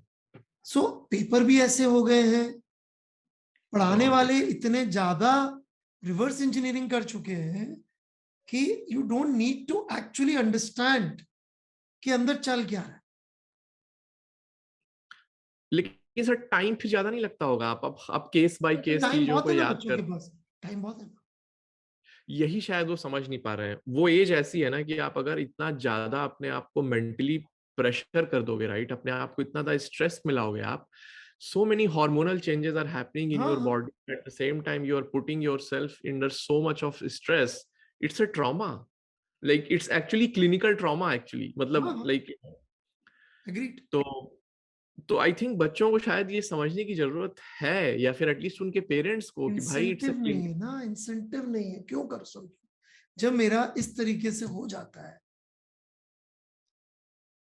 लेकिन फिर से लॉन्ग टर्म सक्सेस फिर बहुत दिक्कत होगी उनकी लाइफ में। लॉन्ग टर्म सक्सेस कौन समझा है? Reward versus value. मतलब how would you explain him कि एक अभिषेक शर्मा है जो इलेक्ट्रिकल लिया था, लेकिन और वो भी वो वाला ओल्ड इलेक्ट्रिकल, बट उसका क्यूरियोसिटी था जिंदगी में तो कुछ और ही पढ़ना शुरू कर दिया, किसी और ही फील्ड में उसने अपना मास्टर्स और पीएचडी कर लिया। Your field is quite different from what you started, right? Yeah. और तुम्हारे अभी तो मैं उस पे आया नहीं because we are just discussing like this कि तुमने मतलब वो facial recognition जो मैं इस पे यूज करता हूँ उसमें तुम्हारा contribution है अच्छा खासा, मतलब probably you were one of the lead engineers in something like this. Yes, the matcher, the face matcher, right? मतलब जिसके बिना काम नहीं चलता आज, एंड वो बिकॉज वो इंक्विजिटिव था लड़का। वो मॉडल दिखते नहीं लोगों को, रोल मॉडल क्या दिखता है, मतलब सबसे बड़ी प्रॉब्लम क्या है ना, कोचिंग की सबसे बड़ी मिस्टेक, चलो ये सब छोड़ो, we glorify too much ranks, we do not glorify people who got okay ranks but they succeed in life because they had this inquisitiveness like you और अनामिका, कि इन्होंने अपनी सोच जारी रखी, रैंक कुछ भी आया तो इन्होंने अपना सीखना बंद नहीं किया। कोचिंग वाले सबसे बड़ी प्रॉब्लम, अच्छा हमारी मजबूरी है एडवर्टाइज करना है, आई कांट एडवर्टाइज 2006 में कोई स्टूडेंट पढ़ा था जिसका एक्चुअली सिलेक्शन भी नहीं हुआ था। अभिषेक शर्मा की बात कर ले अपन, तुम तो पढ़ के सिलेक्ट भी नहीं हुए थे मुझसे तो, राइट? तुम तो खुद जाके जब अलग से पढ़े तब हुए सिलेक्ट, राइट? अभी आएंगे अपन तुम्हारी हिस्ट्री पे। तो अब वो एप्पल में फेस आईडी बना दिया, उसका एडवर्टाइजमेंट करेंगे तो वो ठीक है यार कुछ कर लिया होगा। वो तो तुम आके बोल रहे हो कि नहीं सर आपने बोला था ऐसे सोचना चाहिए और तुम्हारी कैपेबिलिटी थी, तुम वो सीख लिए, आगे बढ़ गए। सर मुझे लगता है इसमें हाँ थोड़ा सा जो कोचिंग का इंसेंटिव्स है ना, आई हाँ थिंक यहाँ पे दो इंसेंटिव आपस में जो है वो हाँ टकरा रहे हैं, लाइक, हाँ और उनका ट्रेड ऑफ निकल के आ रहा है। कोच, ऐसा आपने बिल्कुल सही बोला, हाँ हाँ कोचिंग आपने बिल्कुल सही बोला कि भाई आप तो रैंक दिखाओगे ना कि भाई देखो मेरे हाँ। यहाँ से 1 निकल के आया है। मैं अभिषेक शर्मा थोड़ी दिखा सकता हूँ जो सेलेक्ट नहीं हाँ हुआ था। आप भली बाद में तूने कुछ भी उखाड़ लिया। आप नहीं दिखा आई सकते, think that is true. Problem इससे ज्यादा डीप है अब हाँ सर। सो मतलब 5 से 10 लाख बच्चे हर साल बैठते हैं आपकी आईआईटी हाँ कोचिंग में, हाँ राइट? उसमें से आपके हैंडफुल ऑफ बच्चे सेलेक्ट होते हैं जो कि टॉप रैंक्स में आते हैं, जिनको उनकी मनमानी ब्रांच मिलती है और उस पे काम करते हैं, राइट? मुझे लगता नहीं है नहीं, कि काम भी नहीं करते। एक मिनट थोड़ा सा रुक जाना। हाँ, मनमानी काम भी नहीं ब्रांच लेते हैं, काम नहीं करते। काम चलिए यदि काम भी यदि नहीं करते। मनमानी ब्रांच लेके काम भी कर लेना तो भी it would be great. Yes, yes वो ट्रू। सर। कंप्यूटर तो साइंस लेके उसमें कुछ नहीं करते हैं।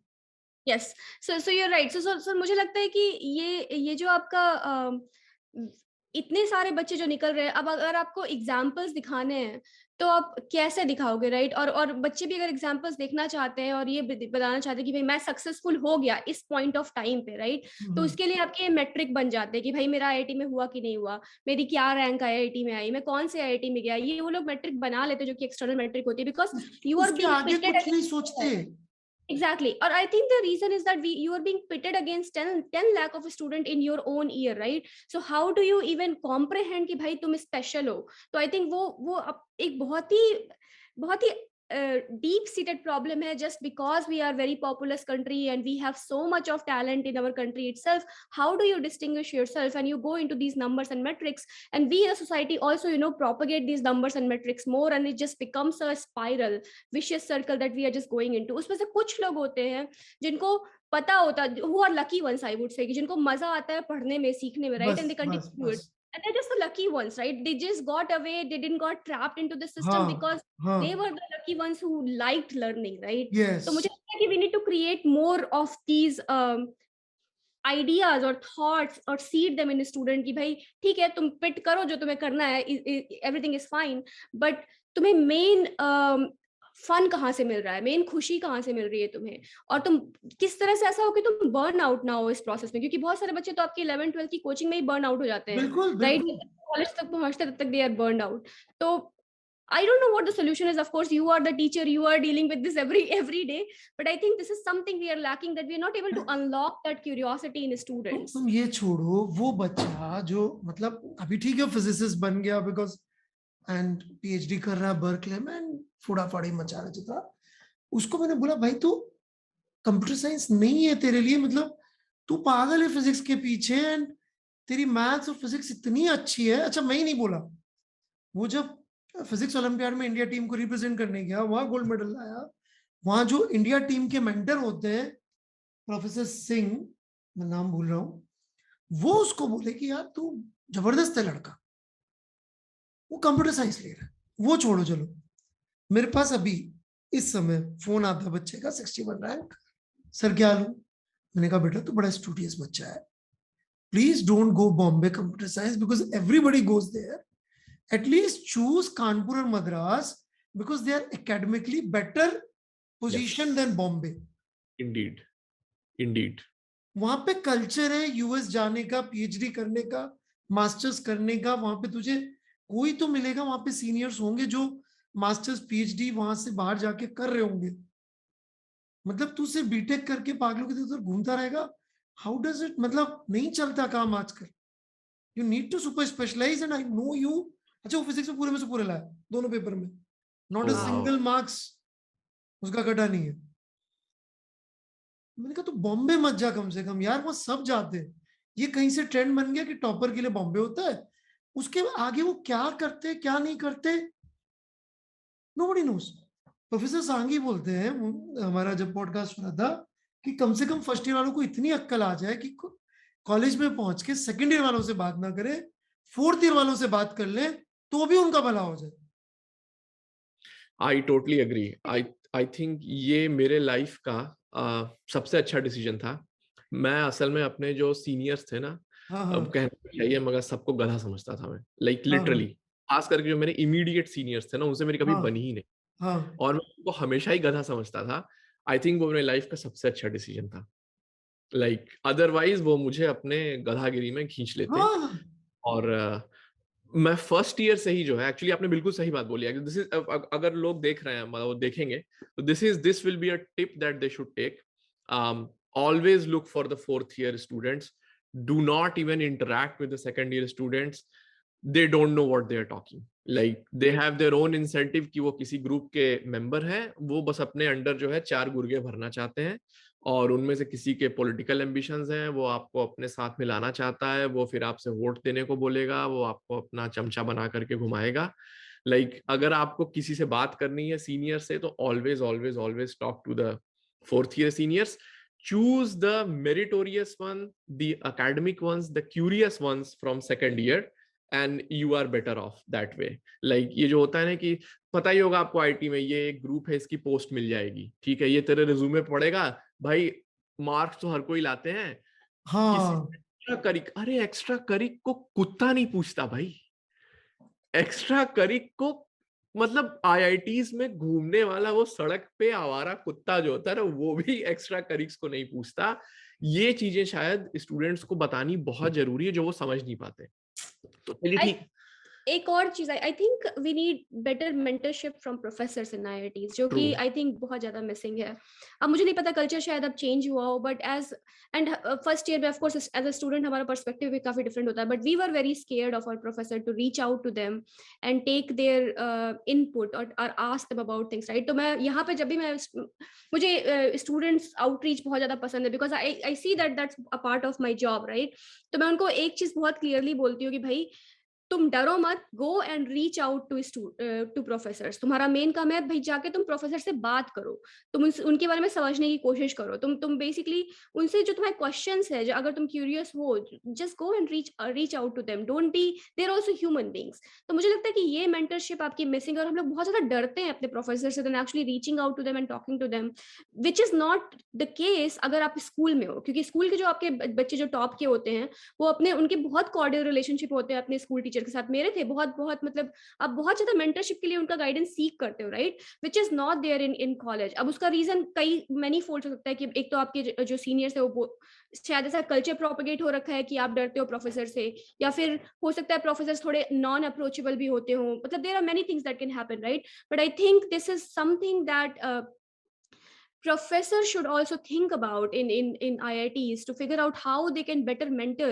the first year students who are coming in, figure out but कैसे उनके लिए opportunities आप create कर सकते हो, या बता सकते हो कि भाई तुम्हारी curiosity फिर भी बनी रहे। क्योंकि बहुत सारे लोगों की curiosity तो खाली इसलिए खत्म हो जाती है because you are just dumped into this semester of system where you are taking 6 courses at the same time which are on 6 different topics and you're not learning anything new, right? Because आपको लगता है कि यार फिर से वही JEE वाला आ गया सिस्टम, फिर से आप क्वेश्चन बैठ के सॉल्व कर रहे हो, क्या हो रहा है भाई, मैं तो यहाँ इंजीनियरिंग सीखने आया था। आई थिंक ये जो आपका मिसिंग लिंक है ना, वो कनेक्ट होना जरूरी है। क्योंकि आप लोगों ने अपना काम कर दिया, आप लोगों ने पढ़ा दिया, स्कूल टीचर्स ने पढ़ा दिया, कोचिंग ने ट्रेन करके स्टूडेंट्स को भेज दिया आईआईटी में। अब आईआईटी का और वहाँ के प्रोफेसर्स का ये रिस्पॉन्सिबिलिटी है कि वो उस टैलेंट को ढंग से नर्चर करें और उसको मेंटर करें, ताकि वो मतलब क्यूरियोसिटी बनी रहे और वो आगे जाके कुछ कर सके। मुझे लगता है वो भी पीस मिसिंग है which is needed.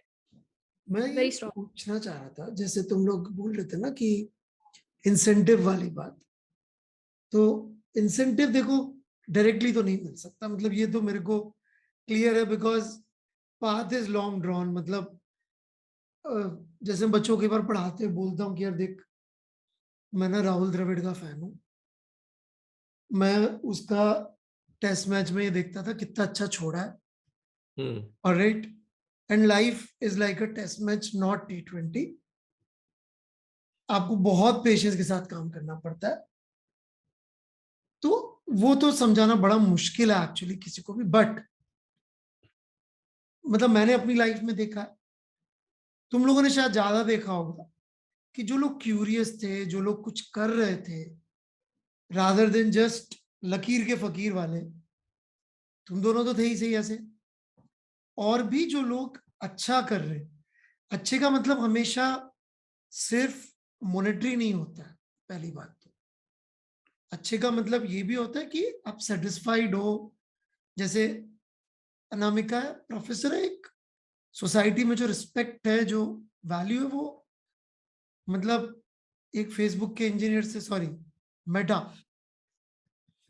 फाइन, ले लो सर, ले लो आप। So more than respect, I think I find the job to be deeply satisfying. Deeply satisfying, मतलब उससे ज्यादा हो सकता है, right? Because you are dealing with humans and things like that, मतलब हो सकता है नहीं होना। तो तुम लोगों ने क्या देखा, मतलब किस तरह के लोग जनरली ज्यादा लाइफ में, जब तुम 10-12 साल बाद देखते हो, एक होते ना, एक तो मतलब जैसे मेरे ही दोस्त थे, वो सॉफ्टवेयर में घुस गए, 99 में सबसे ज्यादा बूम चल रहा था। अब वो घुस तो गया, पहले तो यहाँ आया था पढ़ाने, फिर घुस गया, फिर उसके बाद हर 4 साल बाद उसका, 21 साल से ये सिस्टम चल रहा है, हर 4-5 साल बाद, यार मैं पढ़ा लूं क्या फिजिक्स यार, एंड फ्रस्ट्रेटेड लाइक एनीथिंग। मैं पूछा काम क्या करता, बोला यार कहने को तो मैनेजर हूँ सॉफ्टवेयर कंपनी, बट मेरा काम बेसिकली तो वो गार्ड जैसा है कि सब लोग अंदर बैठ के काम करते हैं। So sir, actually I can share something that please.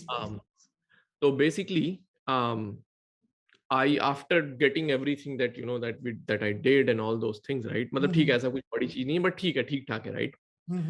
I was still seeking some psychotherapy sessions from a trained professional, and the reason was that कि for quite some time I was not feeling कि जो आपके 8-10 घंटे मेरे काम के होते हैं वो मुझे नेट पॉजिटिव एनर्जी पे नहीं छोड़ रहे थे। So basically when I was preparing for JEE, I can actually vouch for it कि जब मैं उसकी प्रिपरेशन करता था तो मैं जब छूटता था प्रिपेयर करके तो मैं नेट एनर्जी पॉजिटिव होता था। ठीक है, मतलब इतना पॉजिटिव फील होता ना जेई तैयारी, तो मतलब तुम लोग, मुझे अपनी याद आ गई। एवरी डे वाज लाइक कि ना, मतलब आज कुछ किया है मैंने, और मैं कल से आज कुछ बेहतर हूँ, and every day I used to feel that कि कल सुबह फिर होगी और फिर मुझे एक और झंडा गाड़ना है, something like that, right? Exactly. फिर आई वेंट टू कॉलेज, और कॉलेज में गया तो मुझे एक झंडा गाड़ना है, मुझे एक गर्लफ्रेंड चाहिए।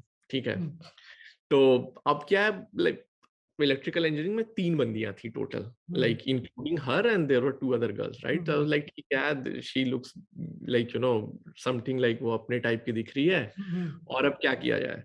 तो यू नो आईआईटी में उन दिनों 2006 में you can't just go to some girl and be like अरे मैं तुमसे दोस्ती करना चाहता हूँ, you can't just do that, right? What you do is like कि अरे वो समर रिसर्च प्रोजेक्ट करना है क्या तुम्हें, मैं बहुत इंटरेस्टेड हूँ।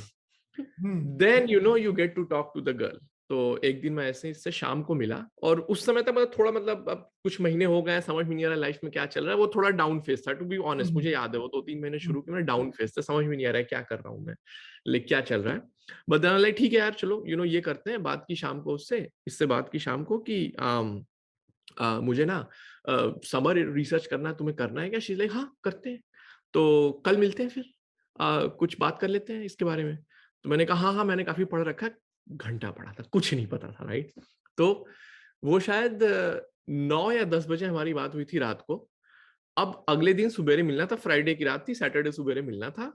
और अब मेरी हालत खराब कि यार अगर पहला इंप्रेशन मैंने ऐसा डाल दिया, ये तो बड़ी मेरिटोरियस बंदी है, बहुत पढ़ती उड़ती है, क्या ही होगा फिर, तो मतलब खत्म हो जाएगा, एक ही चांस मिलता है लाइफ में, तो अब क्या करूं समझ में नहीं आ रहा है।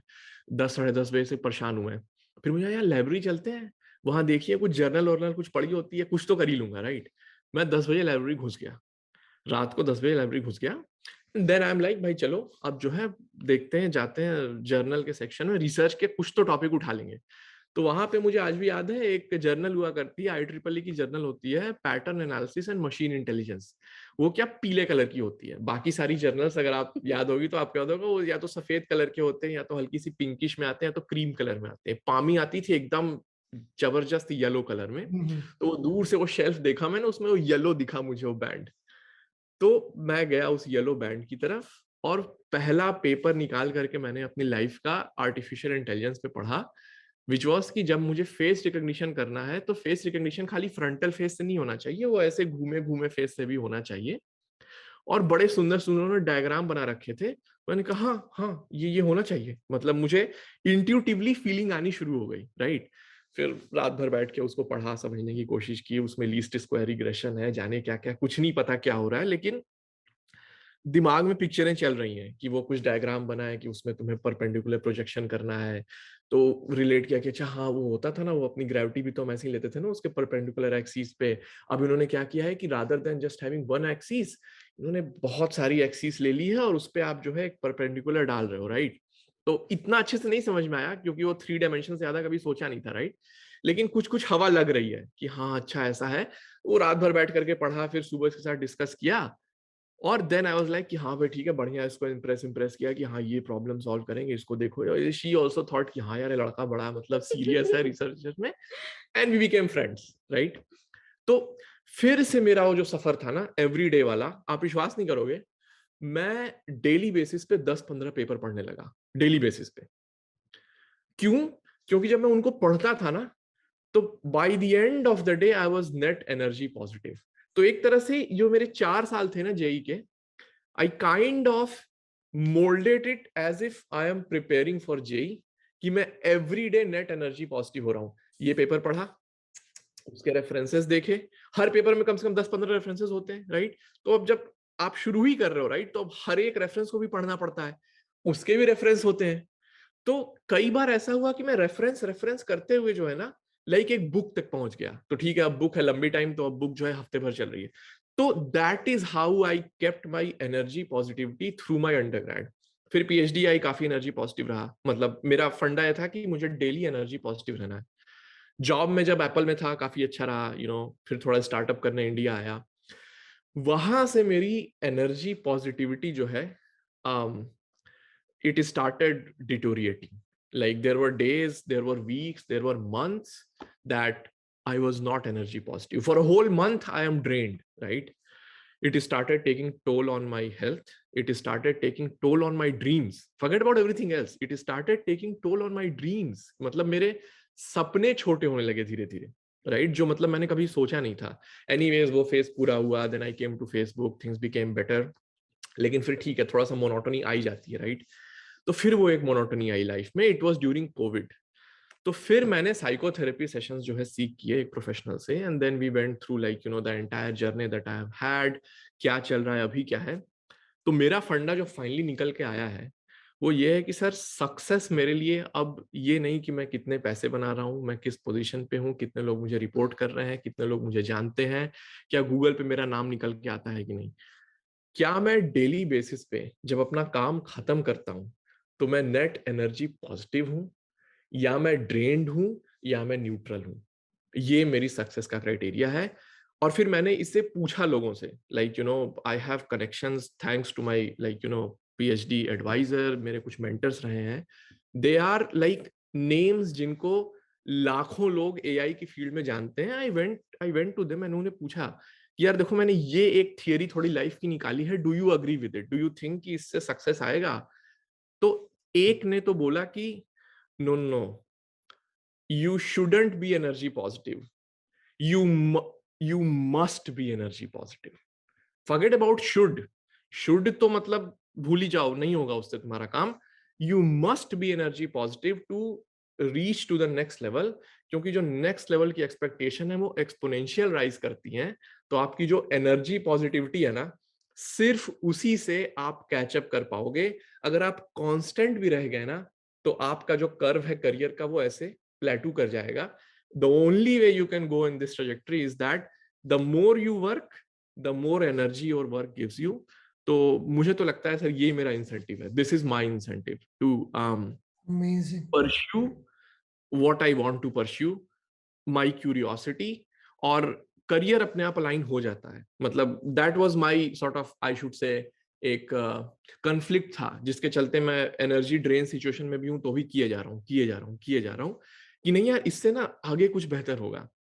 But no, this is the truth. This exponential expectation from life as you keep on growing is the truth of life, and you can only match it if you're energy positive. So that is my definition of success. ये मेरा, this is my incentive.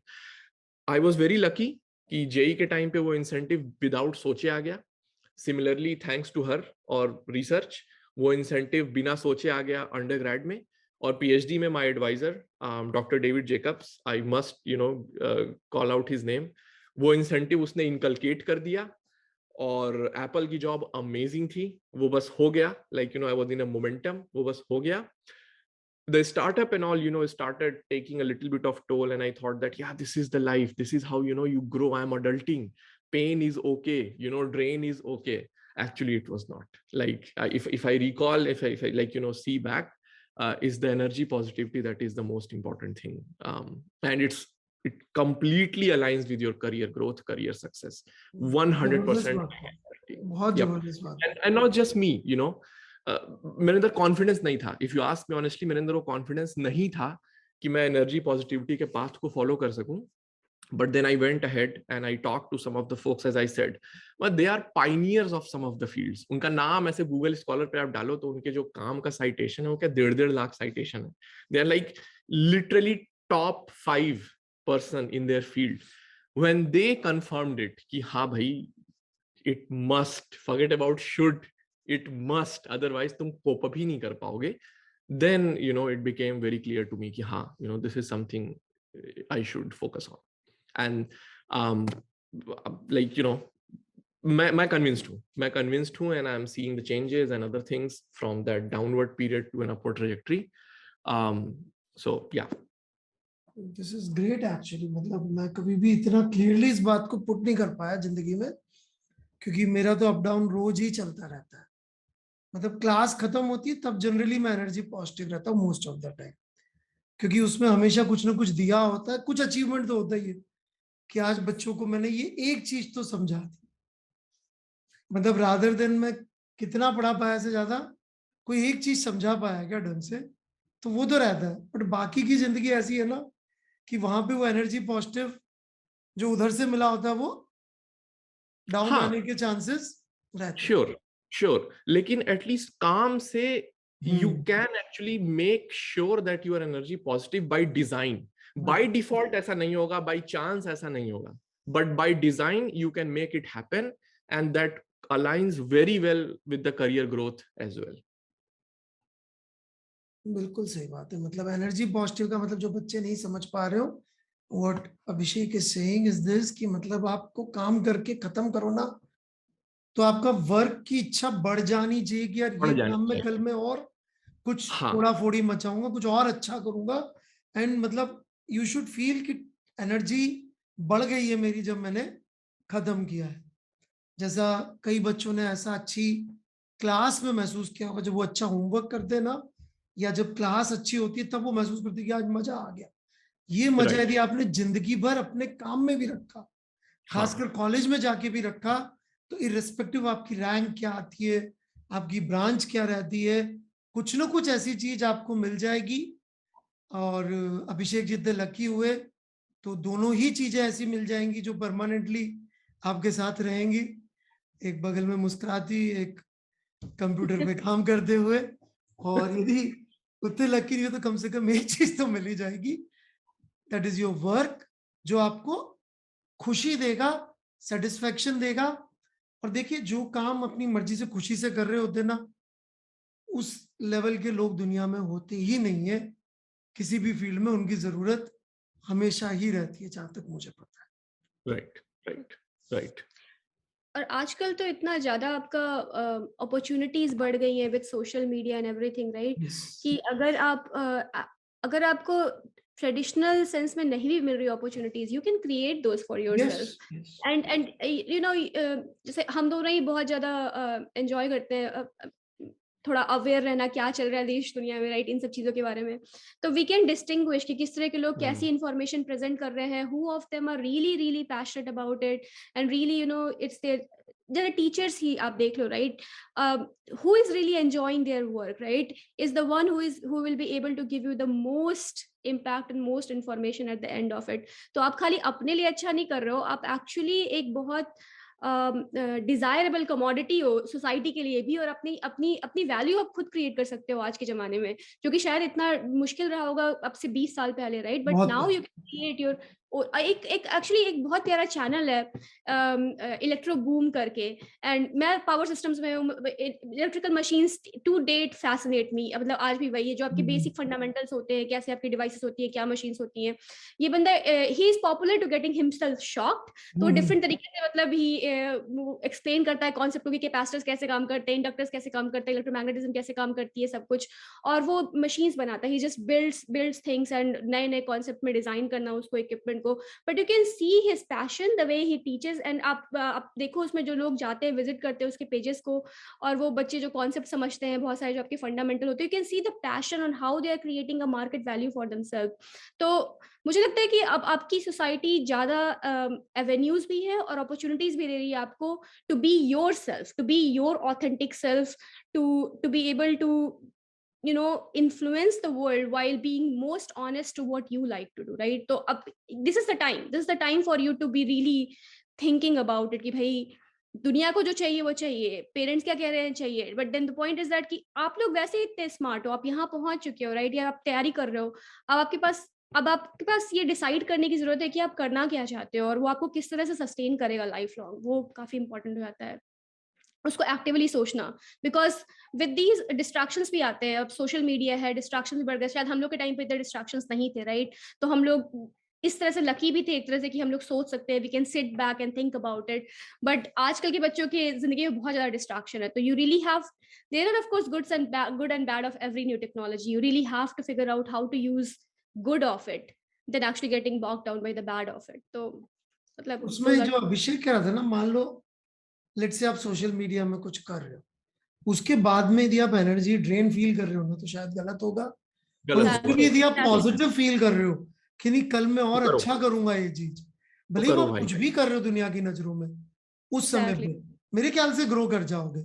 Definitely और दुनिया पे बहुत positive impact भी होगा। Again थोड़ा मैं पॉलिटिकल डिपेंडिंग अपॉन कि क्या कर रहे हो, honestly that is a bit ठीक है, मतलब डिप्लोमेटिक थोड़ा वो पॉलिटिकल हो जाएगा, तो मैं नाम नहीं लेना चाहता, but there are channels like there are folks who are working in like fighting misinformation, and they have been extremely like successful, like their message is getting received by millions of people across the globe and whatnot. तो I think energy positivity वाला जो फंडा है मेरा, वो 36 साल की उम्र में समझ में आया।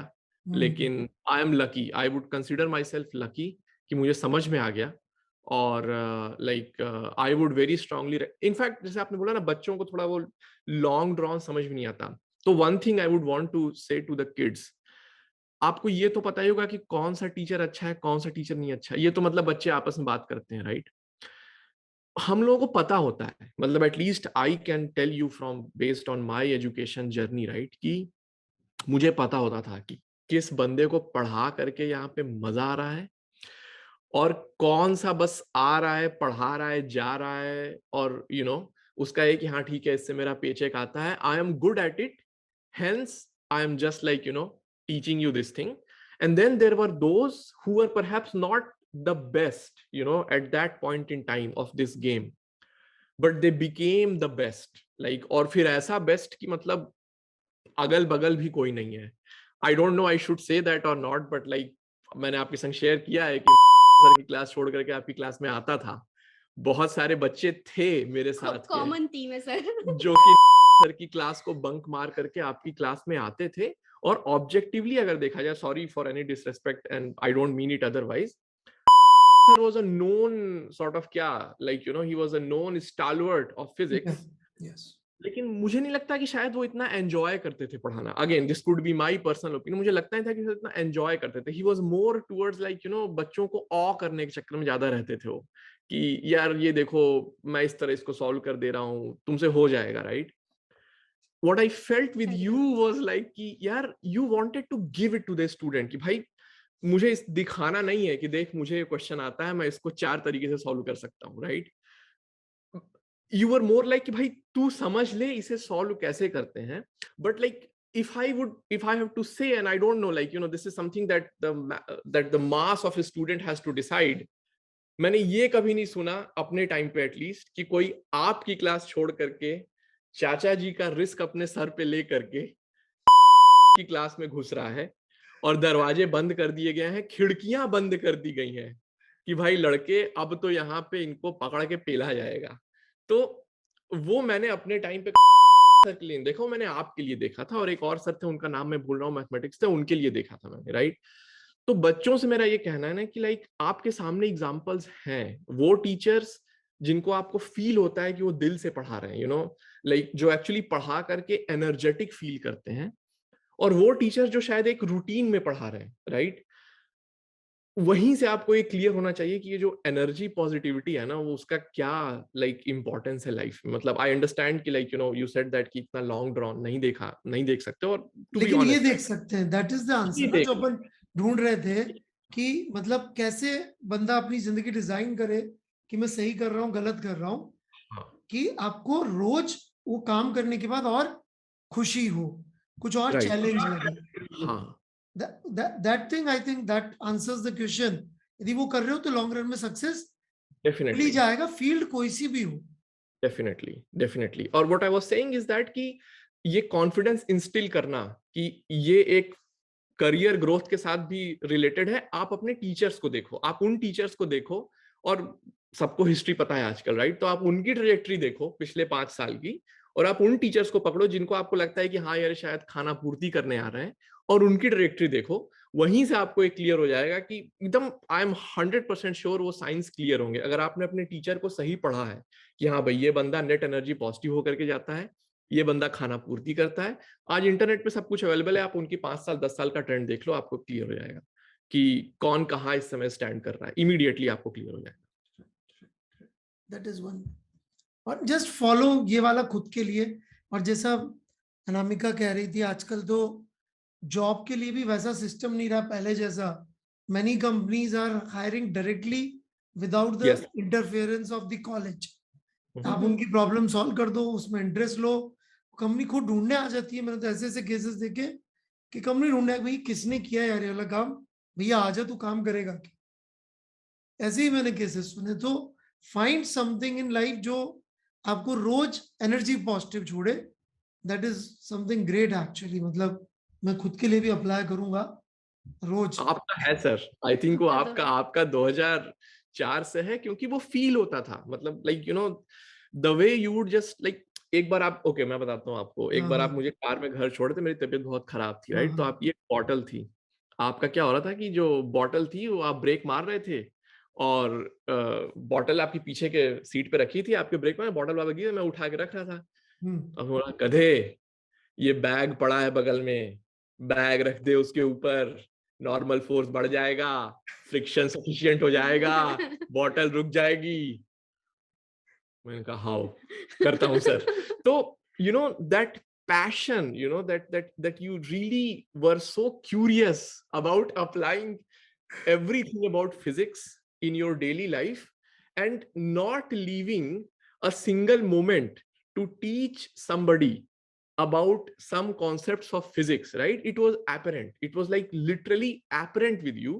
Or वही है energy positive, that is what energy positivity is all about. कि मतलब आप करने के बाद इमीडिएटली यू फील हैप्पी। तो yeah, that's my goal of sort of my definition of success these days. तो सक्सेस की बात भी करें तो isn't this in itself a success? यही तो बोला सर, यही सक्सेस है, मतलब यही सक्सेस है। उसके बाद वो रुपया पैसा जो चीज कभी आनी होगी नहीं आनी होगी, वो बहुत किस्मत वाली चीज है। नहीं मैं बोल रहा हूँ फिर वो सब खत्म हो जाते हैं, उसकी इंपॉर्टेंस, क्योंकि इंपॉर्टेंस ही खत्म हो जाएगी, राइट। आप मतलब अल्टीमेटली रोज उस जोन में जाके सो रहे होंगे, हाँ मजा आ गए, फिर सुबह एनर्जी से उठ रहे होंगे कि आज ये करना है। तो वो मजा ही तो सबसे इंपॉर्टेंट चीज है लाइफ में। राइट। बंसल सर जैसा नहीं बोलते थे कि यदि आपको 7-8 15 दिन का मजा चाहिए तो नई कार खरीद लो, एक महीने का चाहिए तो वेकेशन पे चले जाओ, 6 महीने का चाहिए तो शादी कर लो, और जिंदगी भर का चाहिए तो काम से लगाव करो, which is basically energy positive, which is energy काम चुनो जो जी पॉजिटिव। और यदि आप एनर्जी पॉजिटिव काम करोगे तो मुझे ऐसा लगता है आप अपने काम में इतने अच्छे हो जाओगे कि सोसाइटी में उस चीज की जरूरत होगी। 100%, Exactly. 100. और जैसा नवल रविकांत कभी फॉलो किया तो, या पॉल ग्राम का भी कभी किया, तो ये पॉल दोनों ग्राम। लोग का एक बात कहते हैं कि मनी या किसी को जो हम पेमेंट देते हैं वो अल्टीमेटली उसका मेजरमेंट है सोसाइटी के लिए कितना यूजफुल है। Economics 101, yes. Ultimately that's what you paid for. Messy Right. को या विराट कोहली को या सचिन तेंदुलकर को, स्पोर्ट्स पर्सन को इतना पैसा देते इसलिए क्योंकि इतने लोगों को वो वाली खुशी दे देता है जो उनको अदरवाइज मिल ही नहीं सकती थी, वो वाली खुशी। Right, right, right. मतलब धोनी को जितने ही पैसे दे कम है क्योंकि उसने वर्ल्ड कप में जिताया ना इंडिया को, राइट, वो छक्का मारा था, बस खत्म। जितना ही पैसा दोगे मेरे हिसाब से तो कम है, क्यों मुझे इतनी खुशी मेरा बेटा हुआ था उसके बाद शायद उस दिन मिली होगी। तो नहीं, यू राइट सर। ये एनर्जी पॉजिटिविटी का जो मतलब एक एल्गोरिथमिक अंडरस्टैंडिंग थी, आई थिंक हर किसी को पता होता है। If you ask me honestly, अंदर से लोगों को पता होता है, उसकी लैंग्वेज, उसका फ्रेमवर्क, उसका इक्वेशन शायद क्लियर नहीं होता है। तो आई वाज लकी कि through my connections and using this psychotherapeutic help. और बाय द वे, इंडिया में मुझे लगता है कि साइकोथेरेपी हेल्प की बहुत जरूरत है। Here I am actually talking to everyone. People think ये बहुत बड़ा टैबू है। नहीं भैया, वो कोई टैबू नहीं है। जैसे आप अपने शरीर का जांच कराने जाते हो, वैसे ही आपके मेंटल हेल्थ की भी रिक्वायरमेंट्स होती हैं, उसके रेगुलर चेकअप्स होते हैं। इसमें कोई टैबू नहीं है। Like I am telling you myself openly कि this is just like medical checkup. जरूरी नहीं कि उसमें इंडिया में क्या होता है, अरे जब आदमी पागल होगा तभी वो साइकोथेरेप्यूटिक हेल्प के लिए जाता है। This is all wrong. आपका जो ब्रेन है ना, like any other part of your body, it needs to work optimally. It needs to perform optimally, right? तो ये जो साइकोथेरेप्यूटिक हेल्प होती है, वो एक तरह से आप समझ लो कि it unleashes your potential.